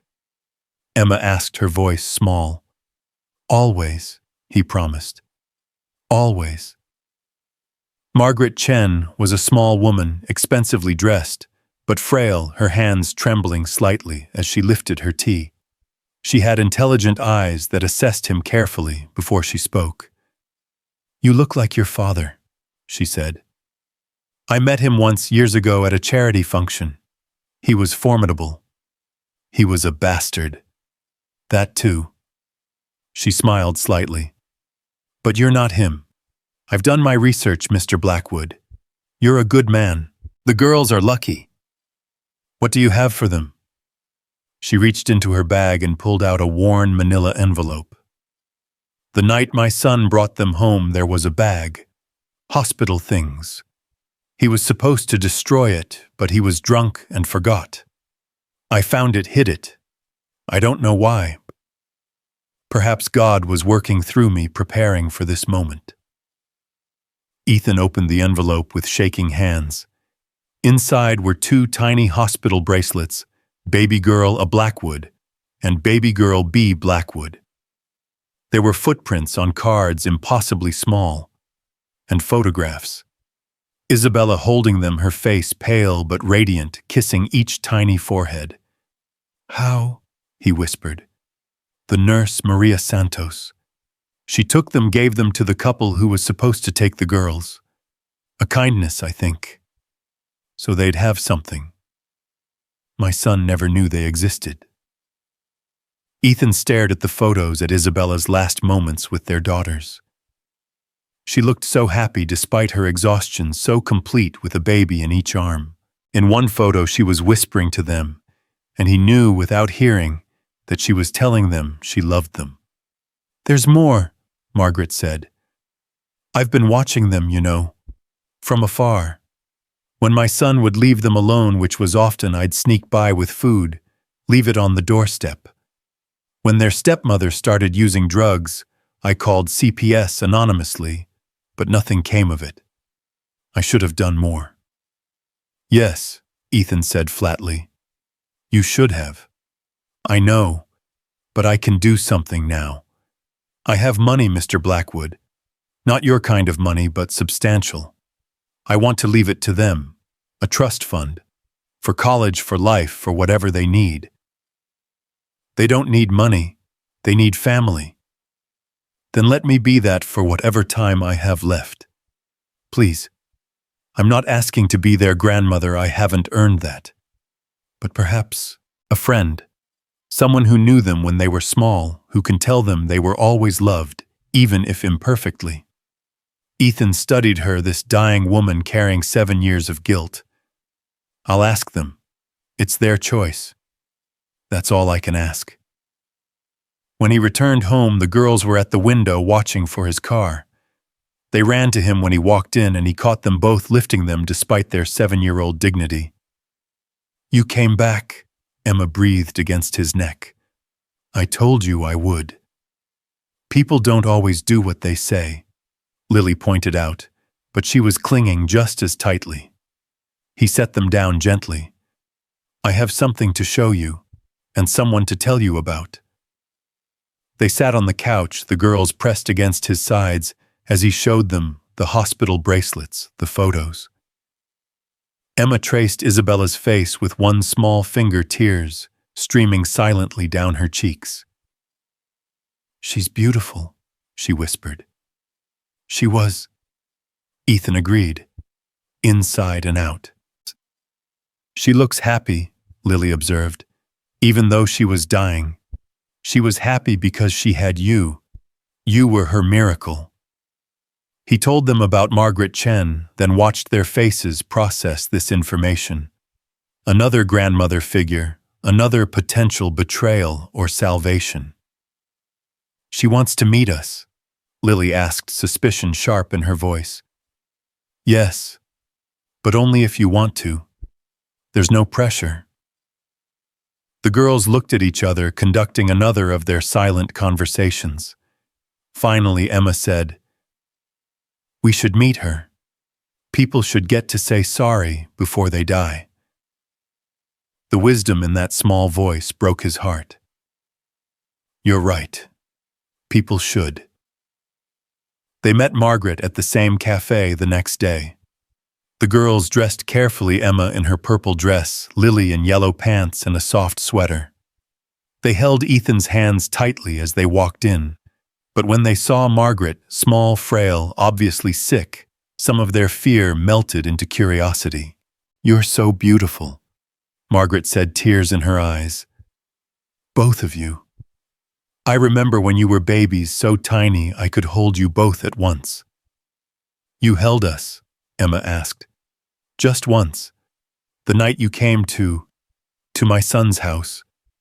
You were crying, and I sang to you. An old Chinese lullaby my mother sang to me." "I remember that," Lily said suddenly. "Not the words, but the melody. Sometimes I hum it when Emma can't sleep." Margaret's face crumpled. "You remember." They spent an hour together, Margaret telling them small stories, how she'd left toys on their doorstep at Christmas, how she'd watched them play in the yard when they thought they were alone, how she'd prayed for them every night. "Why didn't you help us?" Lily asked finally, her child's directness cutting through the pleasantries. "I was a coward," Margaret said simply. "I chose my own comfort over your safety. It's unforgivable." "But you're sorry now. More than you could ever know." Emma looked at Ethan, then back at Margaret. "Dad says everyone makes mistakes. Even grown-ups." "Especially grown-ups," Margaret agreed. "But that doesn't excuse them." As they left, Emma tugged on Ethan's hand. "Can we see her again?" "If you want to." "She's lonely," Emma said. "And she's dying. Nobody should die lonely." So they visited Margaret twice a week, Tuesday and Thursday afternoons. She told them stories about Chinese culture, taught them simple words in Mandarin, showed them photos of places she'd traveled. She never tried to buy their affection, never overstepped, just offered herself as a repository of history and culture they might want to explore. Meanwhile, life continued its new rhythm. The girls started making friends in their online classes. They discovered favorites. Lily loved mysteries and science. Emma adored art and mathematics. They still hoarded food, sometimes still flinched at unexpected sounds, but the instances were becoming rarer. It was a Thursday evening in late October when everything shifted again. Ethan was helping Emma with her math homework, while Lily read on the window seat, rain pattering against the glass. His phone rang, the company's head of security. "Mr. Blackwood, we have a situation. There's a woman here claiming to be the girl's mother. She's making a scene, demanding to see them." Ethan's blood went cold.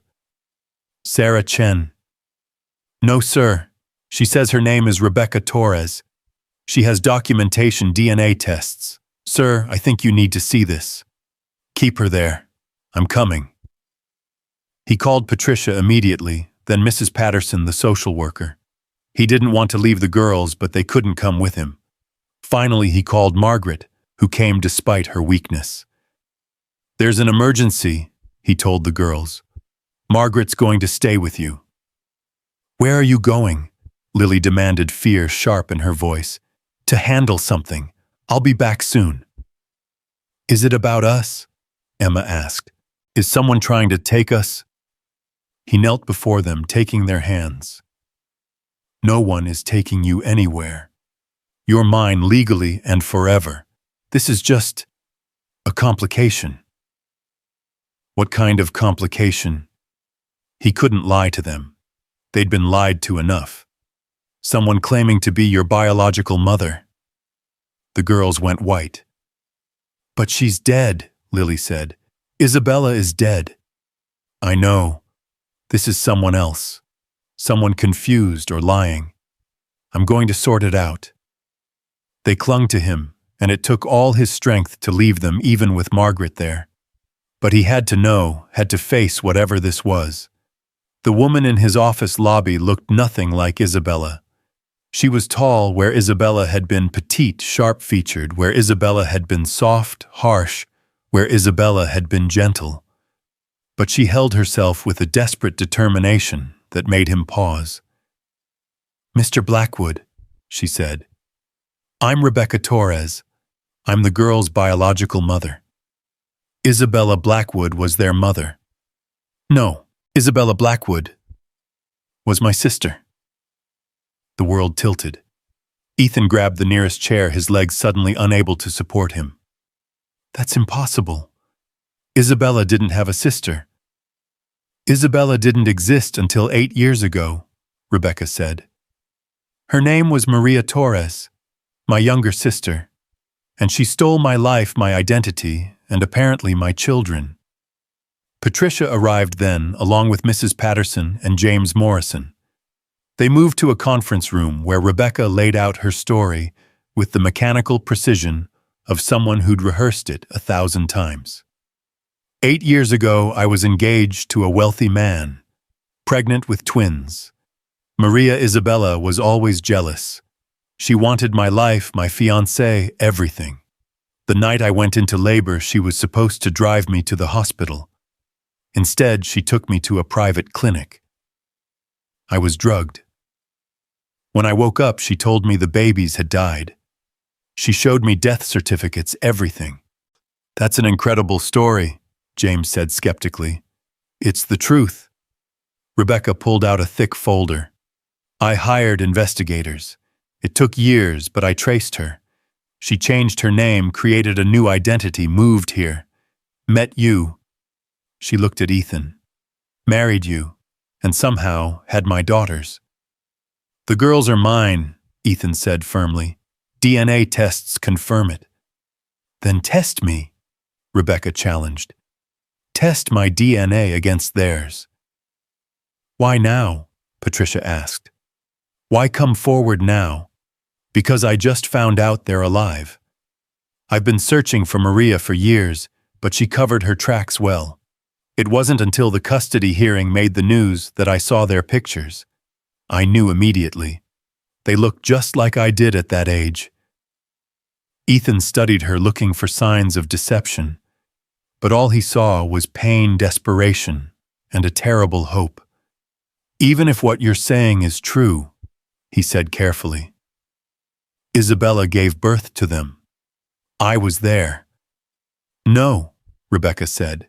You were there for the birth. But what if the babies were switched? What if Maria arranged it all? It sounded insane. But then everything about the girl's story had been insane. Stolen babies, faked deaths, 7 years of lies. We'll do the DNA test, he said finally. But regardless of the results, I'm their legal guardian, their father. If I'm their biological mother, I have rights. You have nothing, he said coldly. You abandoned them for 7 years. I thought they were dead. So did I. But I'm the one who found them. I'm the one who saved them. I'm the one they call Dad. The DNA test was rushed through results in 48 hours. Ethan didn't tell the girls, couldn't bear to add another layer of uncertainty to their lives. But he watched them more carefully, looking for signs of Rebecca in their features. He found none. They were Isabella through and through. When the results came, Patricia delivered them in person. She's telling the truth, she said quietly. Rebecca Torres is their biological mother. Ethan felt the world collapse around him. But the earlier test said I'm their father. You are. Biologically, you're their father, and Rebecca is their mother. That's impossible. Patricia laid out more documents. Not impossible. Just deeply, deeply twisted. Best we can figure, Isabella Maria orchestrated an elaborate deception. She used her sister's eggs, your sperm, IVF. She carried the babies, gave birth to them, but biologically they were Rebecca's and yours. Why would she do that? To give you children, to keep you, to hurt her sister. We'll never know, but Mr. Blackwood, this complicates things. Rebecca has a legitimate claim. No. The word came out as a growl. Those girls have been through enough. They just got stability, safety. I won't let anyone disrupt that. It may not be your choice. Then I'll make it my choice. He met with Rebecca again, this time alone. They're mine, she said immediately. You know it now. They're 7 years old, he countered. They've been traumatized, abandoned, sold. They just found peace. You want to destroy that? I want my daughters. No. You want strangers who happen to share your DNA. You don't know them. You don't know that Emma needs her nightlight at exactly the right angle or she can't sleep. You don't know that Lily reads the same book 3 times when she's anxious. You don't know that they both hum that Chinese lullaby when they're scared, or that they hide food in their room because they're still afraid of starving. Rebecca's face crumpled. I could learn. At what cost to them? They're my children. No, they're mine. I'm the one who saved them from being sold. I'm the one who held them through nightmares. I'm the one they trust. Because of my sister's lies. Your sister is dead, Ethan said flatly. Whatever she did, whyever she did it, she's gone. But the girls are here, and they need stability, not another upheaval. Rebecca was crying now, ugly, wrenching sobs. I've lost everything. My sister, my children, 7 years of their lives. Despite himself, Ethan felt a twist of sympathy. She was a victim, too, in this twisted game Isabella had played. What do you want, really? I want to know them, to be part of their lives. And if they don't want that, then I'll respect it. But I need them to know I didn't abandon them, that I loved them even when I thought they were gone. Ethan made a decision that would have seemed impossible weeks ago. I'll ask them. But if they say no, you walk away, forever. And if they say yes, then we figure it out, slowly, carefully, with their needs coming first. That evening, Ethan sat the girls down. They knew something was wrong. They'd become experts at reading adult tensions. Is someone trying to take us? Lily asked immediately. No, but there's something I need to tell you. About your biological mother. Isabella, Emma said. Yes and no. He explained as simply as he could, watching their faces cycle through confusion, disbelief, and finally a kind of exhausted acceptance. So we have another mom, Emma asked. A living one. Biologically, yes. Does she want us? She wants to meet you, to know you, but only if you want that. The girls looked at each other for a long moment. Finally, Lily spoke. We should meet her, but here, where we feel safe. And you stay, Emma added, grabbing his hand. You don't leave us alone with her.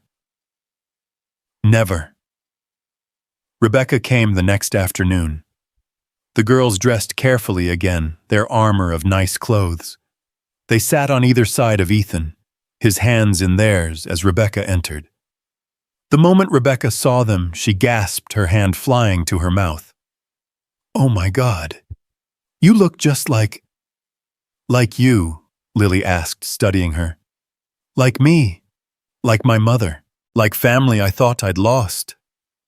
She sat across from them, drinking them in with hungry eyes. I'm sorry, she said finally. I'm so sorry I wasn't there. I thought you were dead. If I'd known, you'd have saved us, Emma asked. I'd have moved heaven and earth. But you didn't, Lily pointed out with that brutal child's honesty. Dad did. You're right. He did. And I'm grateful. She didn't try to touch them, didn't push, just answered their questions honestly. Yes, she'd wanted them. Yes, she'd mourned them. Yes, she'd searched for them in her way, though she'd been searching for ghosts. What do you want from us? Lily asked finally. Nothing you don't want to give. Maybe just to know you. To hear about your lives, your likes, your dreams. We like pancakes, Emma offered tentatively, and books, and math. I was good at math, Rebecca said, a small smile playing at her lips. Still am. I'm an engineer. Really? Emma perked up. What kind? And suddenly they were talking. Emma asking about engineering, Lily curious about the science behind it. Rebecca answered eagerly, carefully, and Ethan saw Isabella in her gestures, her expressions. Sisters. Of course they'd shared mannerisms. The visit lasted an hour, ending when the girls grew tired of the emotional wait. Rebecca left graciously, thanking them for their time, thanking Ethan for the chance. Can she come back? Emma asked after she'd gone. If you want. Maybe sometimes, Lily said, But you're our dad, that doesn't change. That will never change. Rebecca became part of their lives slowly, carefully. Visits once a week, then twice. She never overstepped, never tried to parent, just offered herself as an interested adult who cared. She brought engineering books for Emma, science experiments for Lily. She told them about their biological grandparents, showed them photos of family they'd never known existed. Margaret Chen passed away in December, 3 days after attending the girls' first school Christmas concert. She'd been frail but radiant, watching them sing with tears streaming down her face. She left them her entire estate along with a letter for when they were older, explaining her failures and her love in equal measure. The girls cried at her funeral, the first tears they'd shed for anyone but Isabella. They'd grown to love the old woman, who'd tried too late but sincerely to make amends. Christmas came with a tree taller than the girls' presents they'd actually asked for, rather than Ethan guessing and traditions they were creating together. Rebecca joined them for Christmas dinner, bringing her mother, the girls' biological grandmother, who wept at meeting them. "We're collecting grandmas," Emma observed, which made everyone laugh through their tears. On New Year's Eve, as fireworks exploded over Central Park, the girls stood on the terrace in their pajamas and coats, Ethan behind them, with his hands on their shoulders. "This was a big year," Lily said solemnly. "The biggest," Ethan agreed. "Next year will be better, though," Emma said with certainty, "because we'll be together the whole time." "The whole time," Ethan promised. They watched the fireworks in comfortable silence until Emma suddenly said, "I think Mom Isabella would be happy that we're together." "Why do you think that?" Ethan asked. "Because she painted us happy. In the garden picture. She painted us together and happy, and that's what we are." Lily nodded. She knew, somehow she knew we'd find each other. Maybe she had, Ethan thought. Maybe Isabella, in her complicated, twisted way, had tried to ensure their family would exist, even if she couldn't be part of it. It didn't excuse the lies, the pain, the lost years, but maybe, just maybe, it explained them. "I love you, girls," he said, the words coming easier now. "We love you too, Dad," they said in unison. And standing there watching the sky explode in celebration of a new year, new chances, new hope, Ethan felt Isabella's presence one last time. Not a ghost, not a haunting, but a blessing. A whisper on the wind that sounded like goodbye, and thank you, and love, always love. The past couldn't be changed. The lost years couldn't be recovered. But the future stretched before them, bright with possibility. They were a family, complicated, scarred, imperfect, but theirs. And in the end, that was Isabella's true gift. Not the lies or the schemes or the pain, but this 3 hearts that had found their way to each other against impossible odds. 3 souls that chose love over loss, hope over heartbreak, family over fear. The fireworks faded, but the girls stayed on the terrace, snuggled against Ethan's warmth. "Can we stay up until midnight tomorrow, too?" Emma asked hopefully. "We'll see," Ethan said, which the girls had learned meant probably yes. "We have a lot of midnights ahead of us," Lily said philosophically. "All of them," Ethan agreed. "Every single one." And in the distance, the city sparkled with its own promises, its own possibilities, its own stories of loss and redemption. But here in this moment, in this place with these children, who were miracles wrapped in flesh and determination, Ethan had everything he'd never dared hope to have again. He had his daughters. He had his family. He had home. The January morning dawned crisp and bright, ice crystals forming patterns on the penthouse windows that Emma traced with her finger while waiting for breakfast. 3 weeks had passed since New Year's Eve, and the apartment had settled into rhythms, that felt both new and ancient, as if they'd always been meant to move through these spaces together. "Dad, the pancake is burning," Lily called from her perch on the kitchen stool, her new reading glasses sliding down her nose as she looked up from her book. Ethan rushed to flip it, but too late one side was distinctly charred. "It's caramelized," he said hopefully. "It's carbon," Emma corrected, having recently learned about elements in her science class. "But I'll eat it anyway." That was Emma always trying to make things easier, to smooth over imperfections. It worried him sometimes, this need she had to keep everyone happy, as if their family's stability depended on her being perfect. The doorbell rang, unusual for a Saturday morning. Through the security monitor, Ethan saw a woman he didn't recognize, mid-40s, professionally dressed, holding an official-looking briefcase. "Stay here," he told the girls, but they were already following him, hovering just out of sight, but within earshot. They'd learned to be vigilant about strangers. "Mr. Blackwood. I'm Jennifer Martinez from Child Protective Services. We've received a complaint." The blood drained from Ethan's face. "A complaint? May I come in?" This would be better discussed privately. He led her to his study, aware of the girls creeping after them, their socked feet silent on the hardwood floors. Ms. Martinez sat rigidly, pulling out a file that seemed impossibly thick for a family that had only been official for a few months. "The complaint alleges that you're providing an unstable environment for the children," she began. "Multiple mother figures coming and going, isolation from normal childhood activities, and—" She paused, seeming uncomfortable. "Questions about the nature of your relationship with the girls." "What?" The word exploded from him. "What exactly is being questioned?" "The complaint suggests inappropriate boundaries. The girls sleeping in your bed, excessive physical affection, keeping them isolated from other children." Rage flooded through him, hot and familiar. He knew exactly who had filed this complaint. "My mother." Ms. Martinez neither confirmed nor denied, but her expression was telling. "We're required to investigate all complaints, Mr. Blackwood.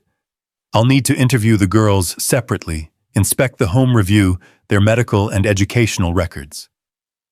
"They're finally safe," he said, his voice low and dangerous. "They're finally happy. And now this.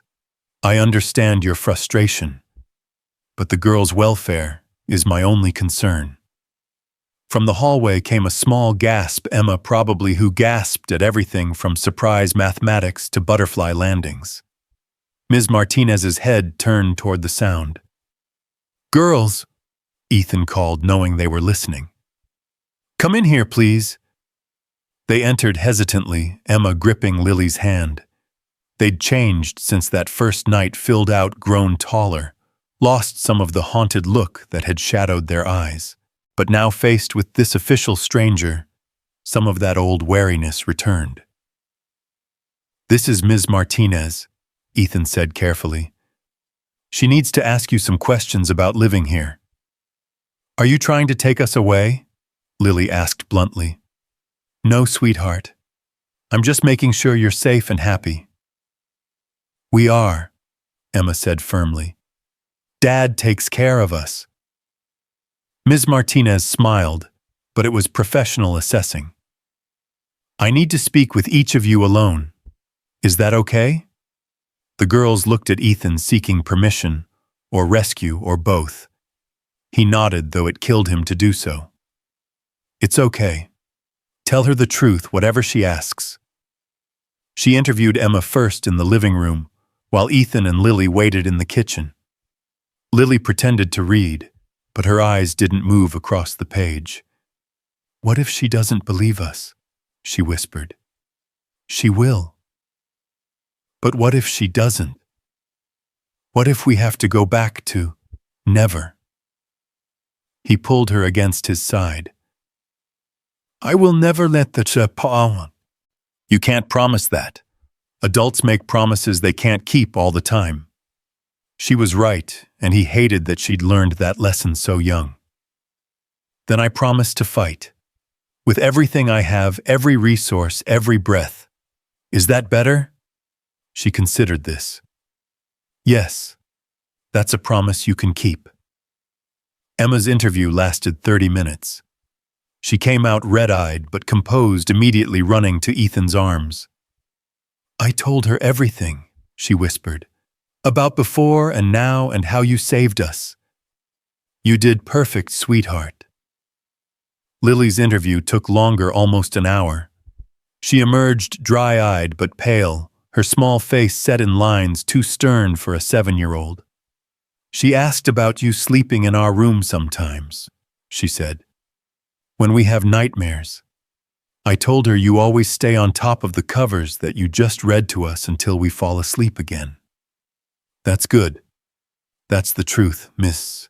Martinez inspected the apartment, taking notes on everything from the locks on the girl's door. At their request, she explained to the stacks of new books and toys to the refrigerator full of food, including the hidden stashes in the girl's room that Ethan pretended not to know about. I'll need to verify their enrollment in school, she said. They're doing online school for now, Ethan explained. They weren't ready for a classroom environment yet. Too many strangers, too much potential for their stepmother to find them. Their stepmother is in prison. They don't know that. And even if they did, the trauma doesn't just disappear. She made more notes. What about socialization, friends their own age? We're working on it. They have play dates with kids from their online classes, small groups, controlled environments. Their therapist says they're making excellent progress. They're in therapy, twice a week. Dr. Sarah Chen, no relation to their former family. She specializes in childhood trauma. More notes. Finally, Ms. Martinez closed her file. Mr. Blackwood, I need to be frank. The complaint against you is clearly malicious. The girls are well cared for, loved and thriving, but the person who filed it has resources and connections. This won't be the last attempt. I know. My report will be thorough and entirely in your favor, but you should prepare for a fight. After she left, the girls curled up against him on the couch, one on each side. Your mom really hates us, Emma said quietly. She hates that I love you more than I fear her, Ethan corrected. There's a difference. Why can't she just leave us alone? Lily asked. He didn't have a good answer for that. How did you explain to children that some people viewed them as possessions to be controlled rather than people to be loved? His phone rang. Patricia Wong. We have a problem, she said without preamble. Your mother has hired the Kellerman Group. Ethan's stomach dropped. The Kellerman Group were the legal equivalent of nuclear weapons, a firm that specialized in custody battles for the ultra-wealthy, known for tactics that skirted the edge of legal. On what grounds? She has no standing. She's claiming grandparental rights, citing your mental instability following Isabella's death, and the girl's need for a proper maternal influence. She's also... Patricia paused. She's suggesting that Isabella's death wasn't from natural complications. What? She's implying you had something to do with it, that you're dangerous. The phone creaked in his grip. She wouldn't dare. She would, and she is. Ethan, this is going to get ugly. Public. The girls will be protected, he said firmly. Whatever it takes. That night he called Rebecca. She'd become an unexpected ally, her own loss making her fierce in defense of the girls' stability. I heard, she said immediately. My lawyer was contacted. They want me to support your mother's petition, claim the girls need a traditional family structure. Will you? Are you insane? Those girls are exactly where they need to be. But Ethan, your mother knows things. About Isabella. About what she did. What do you mean? Rebecca was quiet for a moment. My sister was troubled. Brilliant but troubled. The things she did to have those girls. It wasn't just the IVF deception. There were other things. Medical records that were falsified, bribes paid people who got in her way, who had accidents. You're saying Isabella was like my mother. I'm saying trauma runs in families. Isabella and we grew up with nothing. Watching rich families have everything while we scraped by. It twisted her, made her believe she deserved to take what she wanted. Your mother isn't the only one with dark secrets. The girls can never know. Agreed. But your mother might use it. Paint Isabella as unstable, you as her victim, the girls as products of crime. Ethan looked toward the girls' room where they slept peacefully, unaware of the storm gathering around them. Then we need our own ammunition. The next days blurred together meetings with lawyers, private investigators, financial advisors. Ethan liquidated assets, preparing for a legal war that could drain millions. He hired security, subtle but present, to watch the girls whenever they left the apartment. It was Lily who noticed first. "There's a man following us," she said during their walk in Central Park. "The one in the blue jacket. He was at the bookstore yesterday." "He's keeping us safe," Ethan explained, hating that it was necessary. "From your mother, from anyone who might want to hurt us." Emma's hand slipped into his. "Is she really that bad?" "She's sick," he said carefully. "Not physically, but in her mind. She believes money and power and the family name matter more than love." "That's sad," Emma said with her characteristic empathy. "She's missing everything good." The court hearing was set for March. In the meantime, life had to continue. The girls needed normalcy, routine, the security of knowing that pancake Saturdays and story time and homework help would continue regardless of legal battles. But the stress showed. Emma's nightmares increased, sending her padding to Ethan's room at all hours. Lily grew quieter, more watchful, reverting to the hypervigilance that had kept them alive on the streets. They both clung, more needed constant reassurance that this was temporary, that they would win. "What if we don't?" Lily asked one night, her voice small in the darkness. She'd had a nightmare and crawled into his bed. Emma already there, the three of them, a fortress against fear. "Then we run," Ethan said honestly. "I have money, hidden passports ready. We disappear." "You'd give up everything for us," Emma whispered. "I'd give up everything for you twice over. 3 times. As many times as it takes." "That's illegal," Lily pointed out. "I don't care." They were quiet for a moment, processing this. Finally, Emma said, "Isabella would have run too, if she had to keep us." "Yes," Ethan agreed. "She would have." "Maybe that's why she did all those things," Lily said thoughtfully. "The lies and stuff. Maybe she was trying to keep us safe in her own way."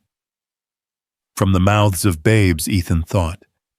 Maybe that was exactly what Isabella had been doing, creating a family through deception, because she'd known somehow that traditional methods would fail. It didn't excuse it, but maybe it explained it. The first real attack came 2 weeks before the hearing. The girls' online school suddenly revoked their enrollment, citing concerns about the home environment. Then their therapist received a formal complaint about her methods, requiring her to suspend treatment pending investigation. The pediatrician they'd been seeing had his license challenged on a technicality. "She's isolating us," Patricia observed. "Removing your support system." Can she do this? With enough money and connections, she can do almost anything. But Ethan had resources too. He hired tutors to replace the online school, found a new therapist who wasn't intimidated by threats, located a pediatrician who'd worked with Rebecca and trusted her recommendation. For every move his mother made, he countered, but it was exhausting, expensive, and the girls felt every tremor. "We're too much trouble," Emma said one evening, tears streaming down her face. "Maybe we should just go with her so you can have your life back." "You are my life," Ethan said fiercely, pulling both girls close. "You're not trouble, you're treasures, and I will fight every battle, pay any price to keep you. But what if? No what ifs, we're a family, that's final." 3 days before the hearing, Rebecca showed up at the apartment with a box. "I've been thinking," she said, "about Isabella, about what she'd want." She opened the box, revealing hundreds of pages, journals, letters, medical records. "These are Isabella's. From before she became Isabella. When she was still Maria, still my sister. I kept them after she disappeared." Rebecca pulled out a specific journal, its pages yellowed with age. "Read this." It was dated 8 years ago, just before Isabella had transformed herself and met Ethan. The entry was rambling, manic almost, but one line stood out. "I'll create the perfect family, the one we never had. I'll give him children that will bind us forever, and no one, not his cold mother, not the world that rejected us, will be able to tear us apart." "She knew," Ethan breathed. "She knew my mother would try to destroy us." Isabella was many things, but stupid wasn't one of them. Look at this. Another document, a sealed letter addressed to Ethan, dated the day the girls were born. Rebecca handed it to him with shaking hands. "I found this hidden in her things. I think she knew she might not survive. Maybe she even—" Rebecca trailed off, but the implication hung heavy. Ethan opened the letter, Isabella's handwriting blurring through sudden tears. "My beloved Ethan, if you're reading this, then I'm gone and our girls are with you. I know what I've done is unforgivable. I stole them from my sister, from you, in a way from the life they should have had. But I also gave them to you, knowing that you would love them with the fierce devotion that your mother never showed you. She will try to take them. Your mother will see them as a threat to her legacy, a contamination of the bloodline she holds so dear. But I've left you weapons, truth, and lies so intertwined that she won't be able to separate them. In the safety deposit box at Chase account number below, you'll find everything.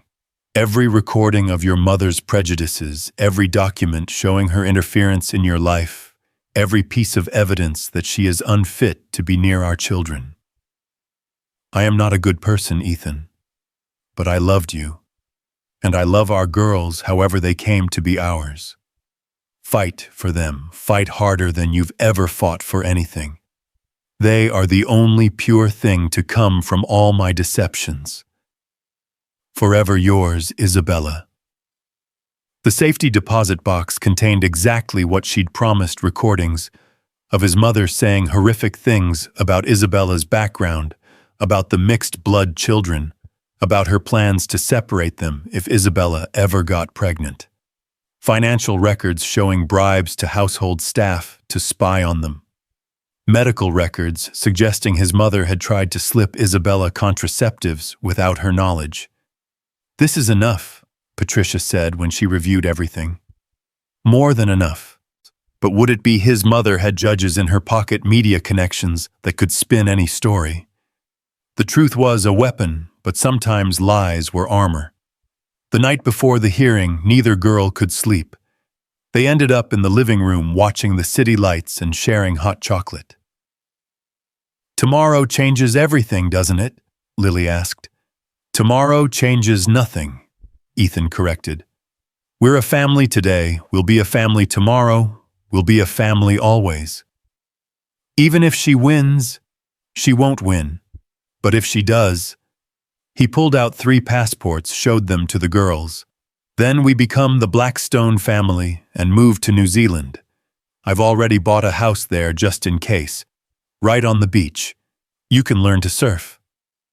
Emma's eyes widened. "You'd really run away with us?" To the ends of the earth. That's technically impossible, Lily pointed out. The earth is round. Then we'll run in circles until everyone gets dizzy and gives up.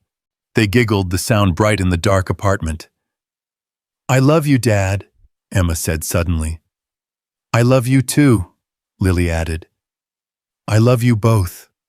More than all the stars, more than all the money in the world, more than my own life. That's a lot of love, Emma observed. It's exactly the right amount. The morning of the hearing arrived gray and drizzly, as if the weather was reflecting their collective mood. The girls dressed carefully in the outfits Rebecca had helped them choose, presentable but not too formal, childlike, but not babyish. Remember, Ethan said, as they prepared to leave. No matter what happens in that room, we're coming home together. Promise? Emma asked. Promise.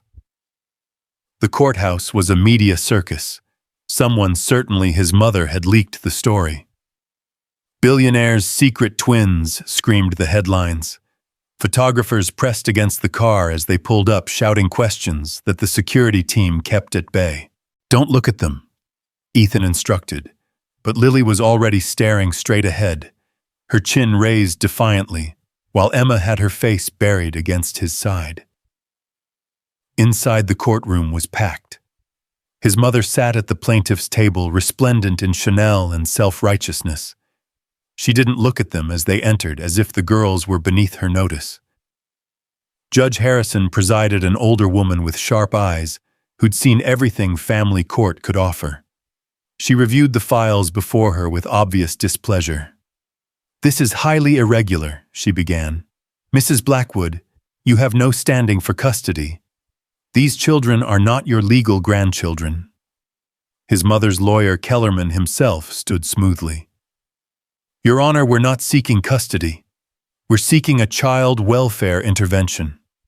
Mr. Blackwood is unstable, isolated, and has created an environment of chaos for these vulnerable children.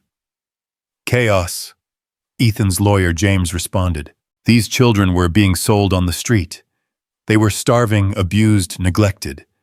Mr. Blackwood saved them. He purchased them, Kellerman countered. Like property. What kind of man buys children?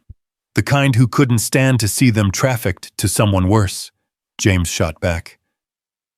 The judge raised her hand for silence. I'll hear from CPS. Ms. Martinez took the stand. Her report clear and damning to his mother's case. The girls were thriving. They were loved. They were exactly where they needed to be. Then came the character witnesses. Rebecca testified about Ethan's dedication. The girls' therapist spoke about their remarkable progress. Even Margaret Chen's estate lawyer appeared, reading her deathbed statement about Ethan's exceptional care. But Kellerman was just getting started. He called witness after witness, former employees who'd been paid to testify about Ethan's obsessive behavior after Isabella's death, psychologists who'd never met him but were willing to diagnose him as unstable, even a woman claiming to be Isabella's friend who painted her as manipulative and Ethan as her victim. Your Honor, Kellerman said smoothly, we have evidence that these children were conceived through deception, born through fraud, and acquired through human trafficking. They need stability, not a man playing house with his delusions. That's when Lily stood up. The courtroom went silent. She was 7 years old, barely 4 feet tall, but she commanded the room like someone much older. Can I speak? She asked the judge directly. Judge Harrison looked surprised. This is highly irregular. Please, Lily said. Everyone's talking about us like we're not here. Like we're things to be moved around. But we're people. We have voices. The judge studied her for a long moment. Approach the bench. Lily walked forward, Emma scrambling to follow. They stood before the judge, small but determined. Your Honor, Lily began. I know we're just kids, But we've been through more than most adults. We've been sold, starved, hurt in ways I won't say out loud. And then Dad found us. He's not your biological, Kellerman began. Shut up, Lily said flatly, and gasps rippled through the courtroom. He's our dad. He saved us. He feeds us and reads to us and checks for monsters, even though we're too old for that. He stays up all night when we have nightmares. He let us pick our own clothes and our own books and our own everything for the first time in our lives. Emma stepped forward, finding her courage. That lady, she pointed at Ethan's mother. She gave us away when we were babies. She decided we weren't good enough. But Dad decided we were perfect. Even broken. Even scared. Even when we hid food and didn't trust him and locked our door every night.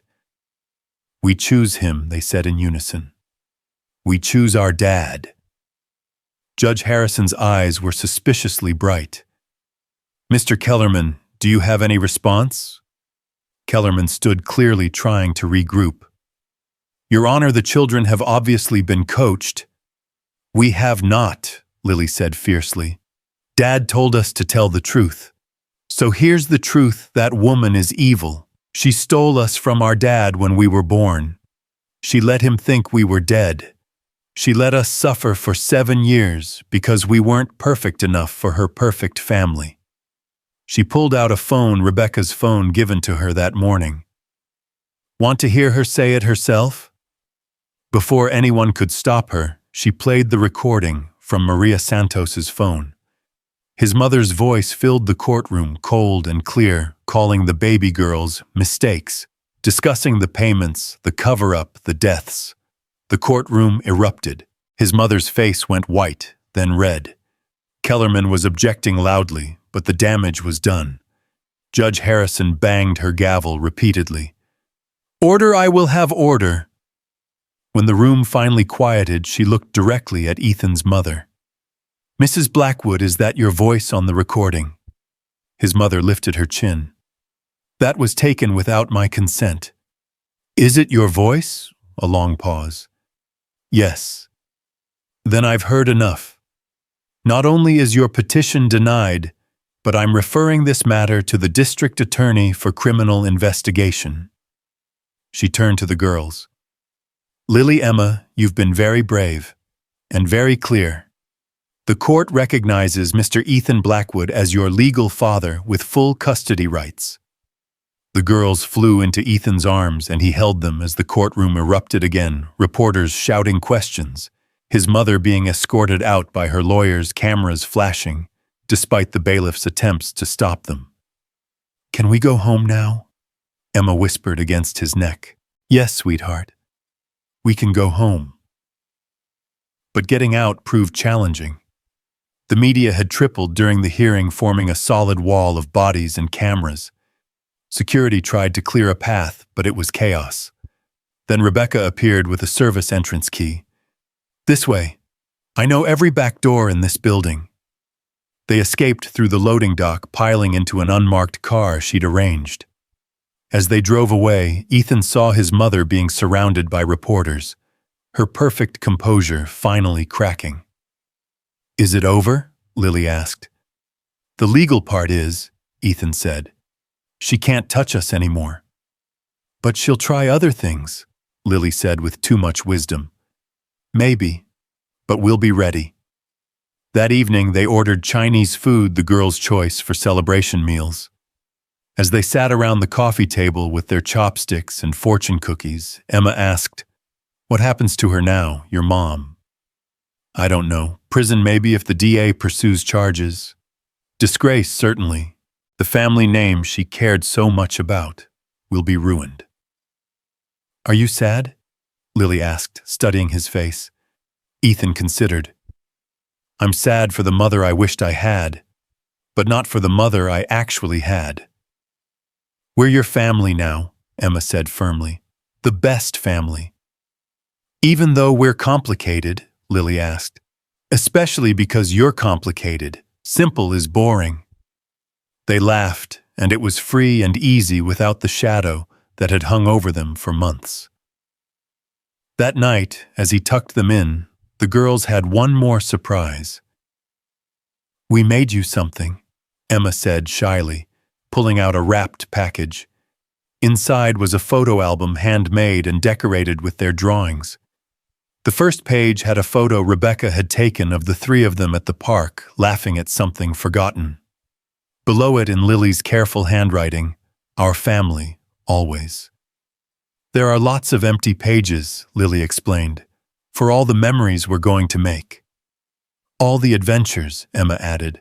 "All the pancake Saturdays. All the bedtime stories. All the everything." Ethan's throat was too tight to speak.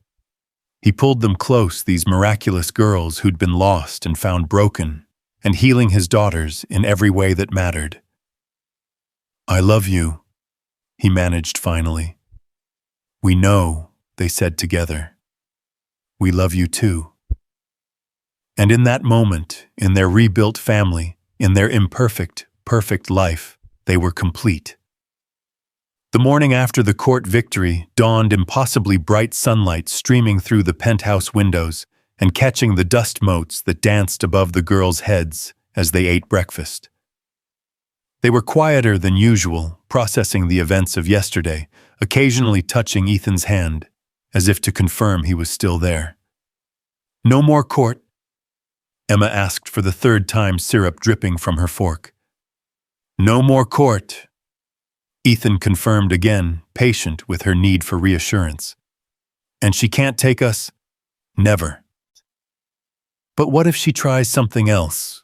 Lily asked, ever the pragmatist, her green-gold eyes serious above her orange juice glass. Before Ethan could answer, his phone rang. James Morrison, his lawyer. "You need to see the news," James said without preamble. Ethan turned on the television, keeping the volume low. Every channel was covering the story. "Billionaire matriarch's dark secret," scrolled across CNN. His mother's face filled the screen, followed by clips from the courtroom recording. "The district attorney has opened a formal investigation," the reporter said. "Sources indicate that Victoria Blackwood may face charges including conspiracy, child trafficking, and potentially murder in connection with several suspicious deaths." "Murder?" Emma whispered, her face pale. Ethan quickly turned off the TV. "It's adult stuff. Nothing for you to worry about." But Lily was already processing, her sharp mind connecting dots. "The people who helped steal us, they died in accidents. We don't know that for sure. But that's what they think happened. He couldn't lie to them. They'd been lied to enough." "Yes." The girls exchanged one of their silent conversations, then Emma said quietly, "Isabella did bad things too, didn't she, to have us?" The question hung in the air like a held breath. Ethan had hoped to protect them from this knowledge at least until they were older, but perhaps that was just another form of lying. "She did some wrong things, yes.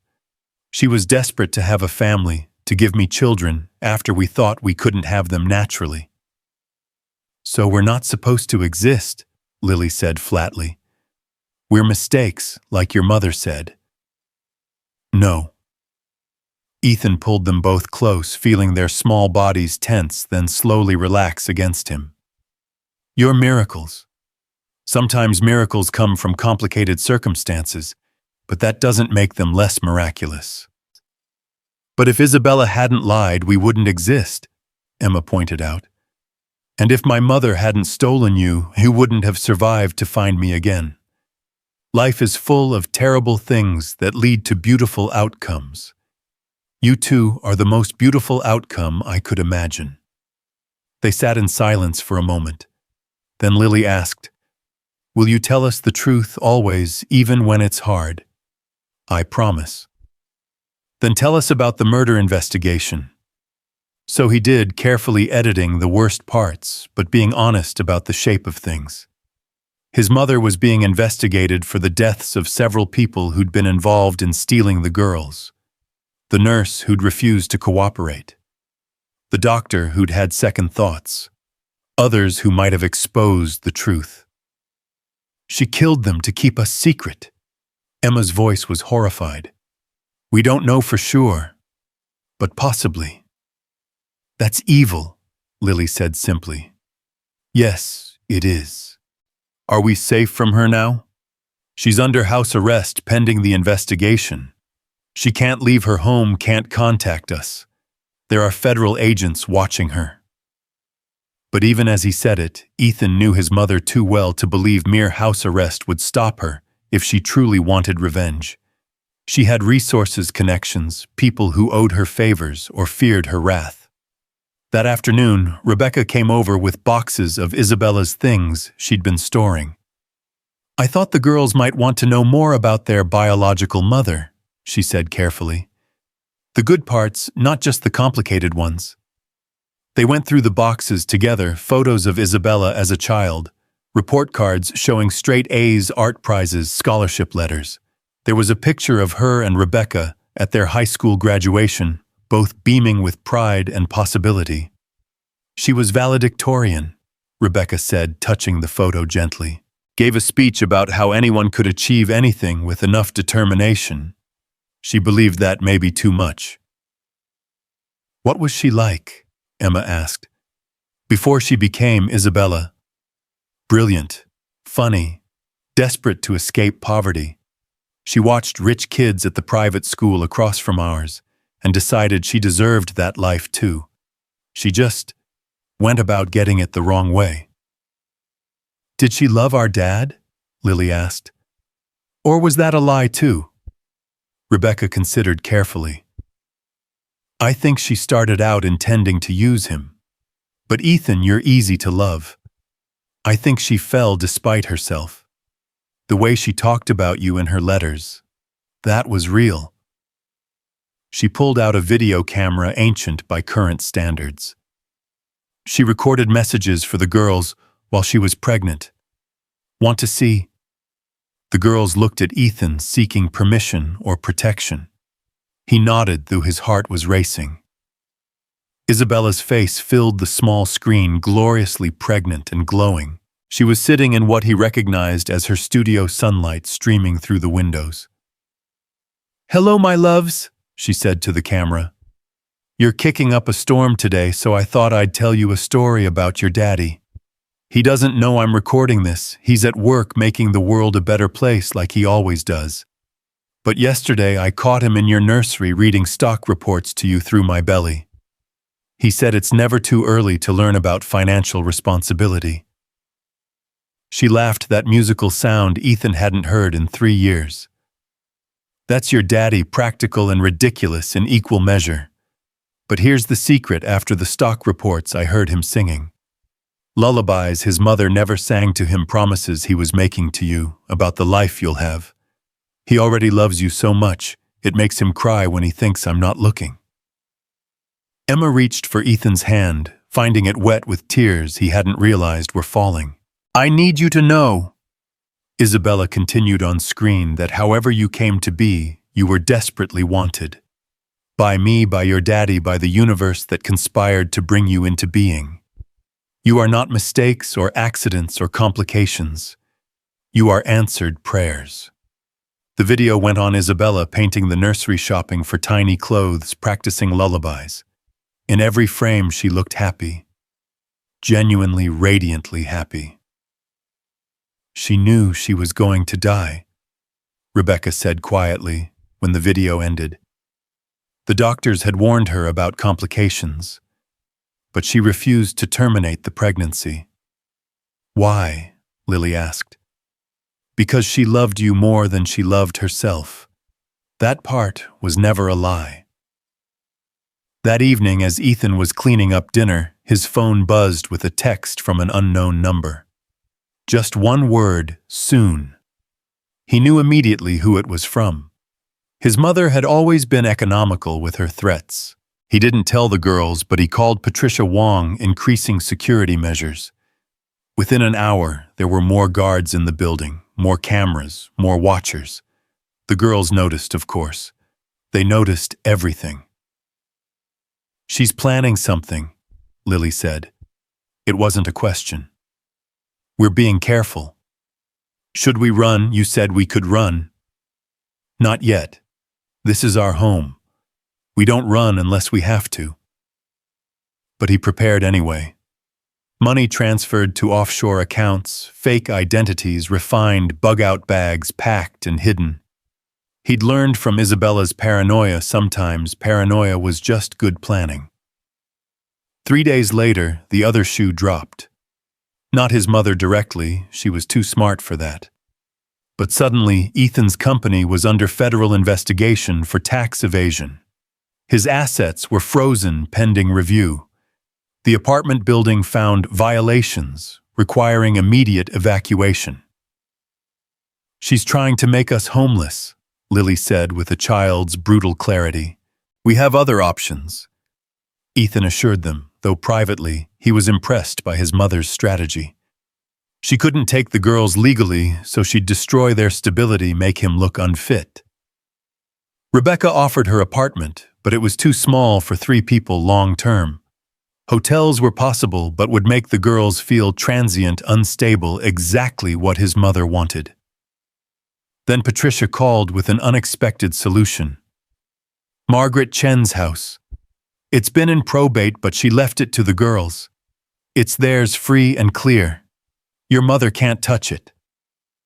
The house was in Westchester, a sprawling Victorian with gardens and trees and rooms full of sunlight.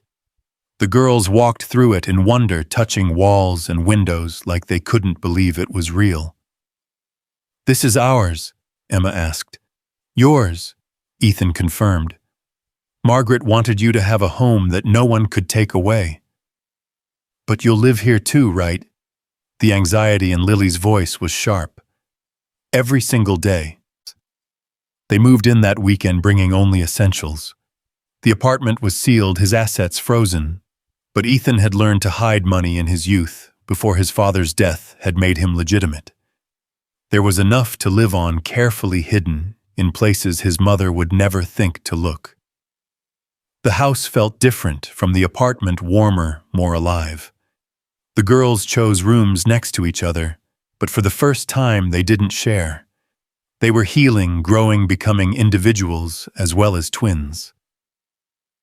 "I like it here," Emma said that first night, looking out at the garden, where Margaret had apparently planted flowers for them every year, hoping someday they'd see them bloom. "It feels safe," Lily agreed. But safety was an illusion. The next morning, Ethan woke to find the security system disabled and his mother sitting in the kitchen sipping tea like she belonged there. "Hello, Ethan," she said calmly. He immediately positioned himself between her and the stairs where the girls still slept. "You're violating your house arrest." "Oh, that," she waved dismissively. "Money is wonderful for solving such inconveniences. I'll be back before they notice I'm gone." "Get out." "Not until we discuss terms." "There are no terms. You lost." "Did I?" She smiled, cold and sharp. "Your assets are frozen. Your company is under investigation. Your reputation is in ruins. How long do you think you can provide for them like this?" "Forever if I have to." "With what money? Oh, I know about your hidden accounts. Did you really think I didn't watch you all those years? I know every trick your father taught you, and several he didn't." Ethan's blood went cold. If she'd found those accounts— "Here's my offer," she continued. "I drop the investigation, unfreeze your assets, restore your life. In exchange, the girls go to boarding school. Switzerland is lovely this time of year. They'll receive the best education, want for nothing. Except love. Love is overrated. Power is what matters. Like the power you're about to lose when the DA convicts you." She laughed, actually laughed. "My dear boy, I own the DA. Or rather, I own his son's medical debt, his daughter's college placement, his wife's charity. He'll find insufficient evidence, I'll pay a fine for the tax matters, and life will continue." The recording, inadmissible. Obtained without consent, no chain of custody. My lawyers will destroy it. She was probably right. She'd always been 3 steps ahead, always had another card to play. The girls will never agree to leave me, he said. Then convince them, or watch them suffer as I systematically destroy every stability you try to build. Every school will reject them. Every friend's parents will suddenly find them unsuitable. Every opportunity will mysteriously disappear. They'll be pariahs, Ethan. Is that what you want for them? You're insane. I'm practical. Those children are a contamination of our bloodline. But educated properly, refined properly, they could at least be useful. Hidden away, they won't embarrass the family. They are the family. No, they're mistakes I'm offering to correct. A sound from the stairs, both girls standing there in their pajamas, having heard everything. You're wrong, Lily said, stepping forward with that fierce bravery that reminded him so much of Isabella. We're not mistakes. We're not contaminations. We're people. His mother looked at them for the first time, really looked at them. You have no idea what you are, what your existence cost, how many people died because of Isabella's obsession with having you. We know, Emma said quietly. We know everything, and we're still not mistakes. You're naive children who don't understand the real world. We understand enough, Lily said. We understand that you're scared of us. That made his mother pause. Scared of 2 little girls. Scared of what we represent. That love matters more than money. That Dad chose us over you. That we're proof that your whole life is wrong. His mother stood slowly, her composure cracking slightly. You're Isabella's daughters, all right. Same delusions of grandeur. Maybe, Lily agreed. But we're also Dad's daughters. And Ethan Blackwood doesn't give up, doesn't give in, and doesn't abandon family. He's not your real... He's the only real parent we've ever had, Emma interrupted. You're just a sad old woman who doesn't understand love. The slap was so fast, Ethan almost missed it. One moment his mother was standing by the table, the next her hand was connecting with Emma's face, the crack echoing through the kitchen. Everything happened at once. Emma cried out, stumbling back.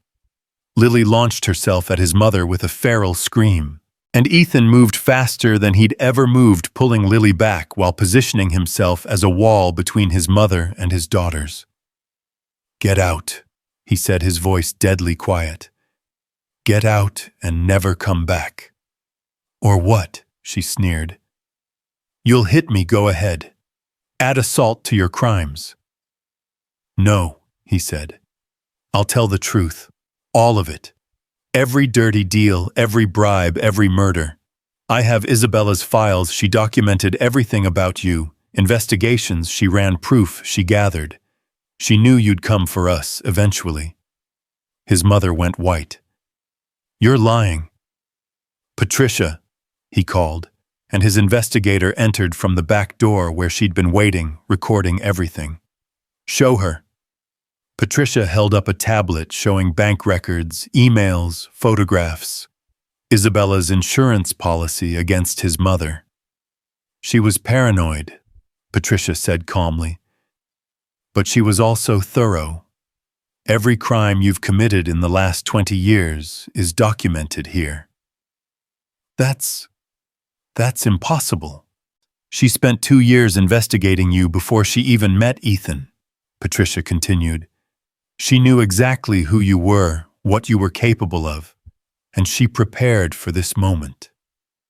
His mother sank into a chair, suddenly looking every one of her 70 years. That little bitch. That little bitch was smarter than you, Lily said fiercely, and she loved us enough to protect us even after death. So here's the deal, Ethan said. You leave. Tonight. The house in Switzerland you're so fond of, you go there and stay there.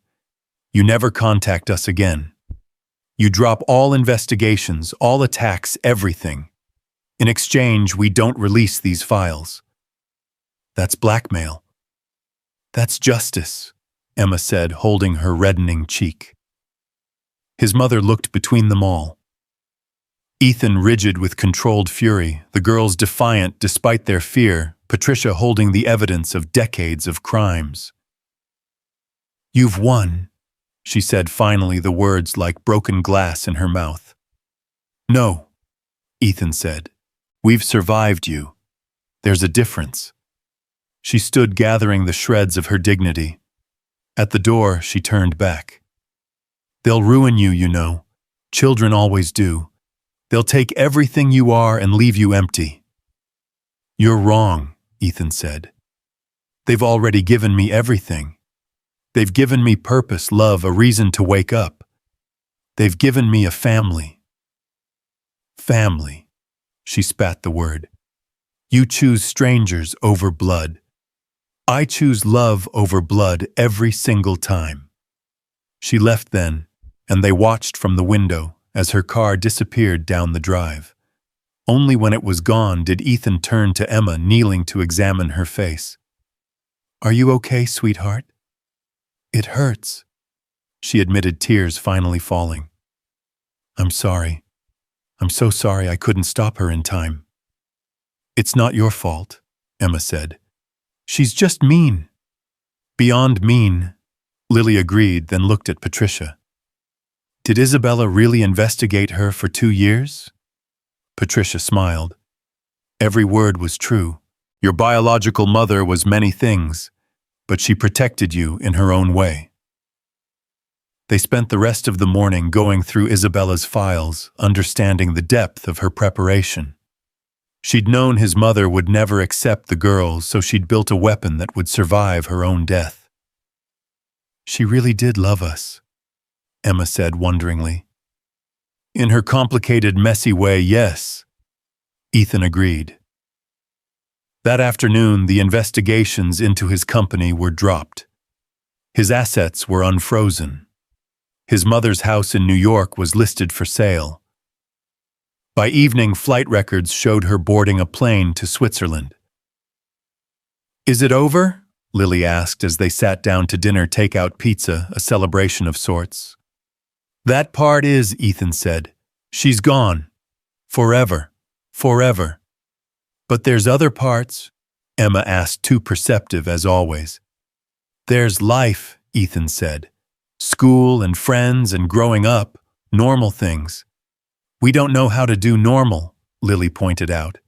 Neither do I. We'll learn together. That night, for the first time since they'd been reunited, neither girl had nightmares.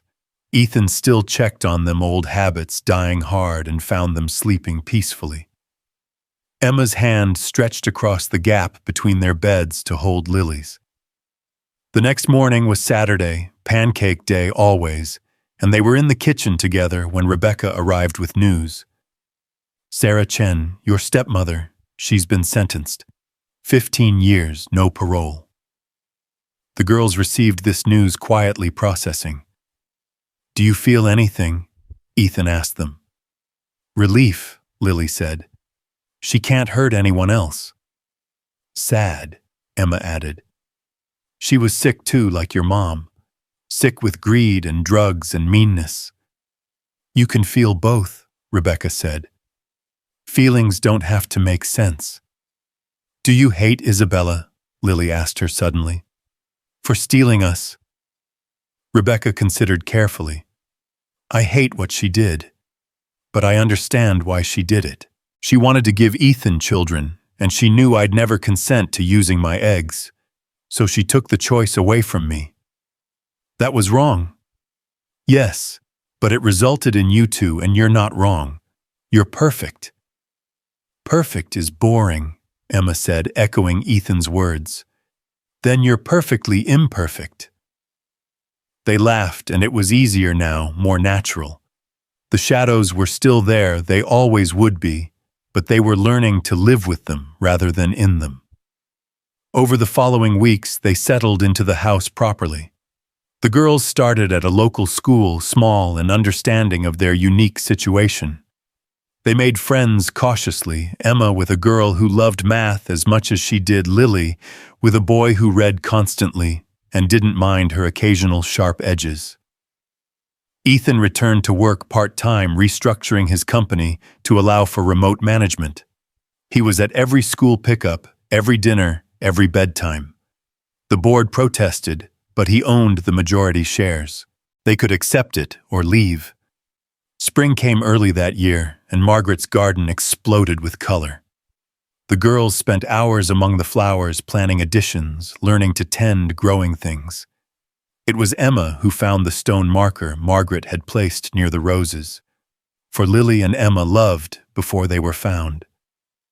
"She always believed we'd come here," Emma said wonderingly. "Maybe she knew," Lily suggested. "Like Isabella knew things. Maybe some people just know." On what would have been Isabella's birthday, they visited her grave for the first time. Ethan had avoided it for 3 years, but the girls wanted to go to thank her for giving them life, however complicated. The gravestone was simple: Isabella Blackwood, beloved wife and mother. "Mother," Lily read, "even though we weren't with her." "You were with her for 9 months," Ethan reminded them.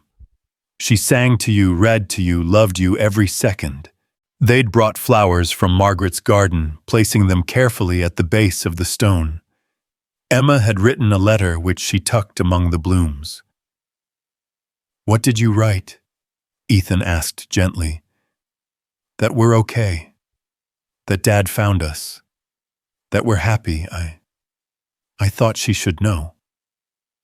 "She knows," Lily said with that strange certainty she sometimes had. Somehow she knows. Standing there, the three of them before Isabella's grave, Ethan felt a circle closing, not ending, but completing one revolution before beginning another. The girls were thriving. His mother was gone. The past was settled. "Can we come back sometimes?" Emma asked. "Whenever you want." "Not too often," Lily said. "She wouldn't want us living in graveyards. She'd want us living in gardens." That evening, as they looked through the photo album the girls had made, now filling with new memories, Emma suddenly said, "We should write our story." "Why?" Ethan asked. "Because someday we might forget parts, or we might want to tell our kids. Or maybe there's another family out there like us who needs to know it gets better." "It does get better," Lily agreed. "Even when it starts with being sold on a street corner. Even when everyone lies to you," Emma added. "Even when you think you've lost everything," Ethan finished.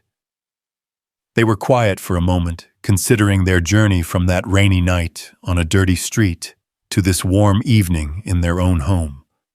It seemed impossible, but then again, so did their entire existence. "We're miracles," Emma said firmly. "Complicated miracles." "The best kind," Lily agreed. "The only kind worth having," Ethan added, pulling them close. Outside Margaret's garden bloomed in the setting sun colors impossible and beautiful. Inside, 3 survivors of different wars made peace with their past and plans for their future. They were scarred, but not broken, complicated, but not wrong, a family not by traditional means, but by choice and chance and sheer stubborn love. The girls had been right to choose him, Ethan thought. And he'd been right to choose them. Not because it was easy or simple or clean, but because love rarely was any of those things. Love was messy and complicated, and sometimes born from lies and loss. But it was also the only thing that had saved any of them. "Dad," Emma said sleepily, curled against his side. "Yes, sweetheart. Tomorrow's Sunday. Can we have waffles instead of pancakes?" He laughed, surprising himself with the lightness of it. "We can have whatever you want." Together, Lily asked. Always together. And in that house that Margaret had prepared for them, in the life Isabella had schemed to create in the family that shouldn't exist, but they were home. They were whole. They were loved. And that ultimately was enough. More than enough. It was everything.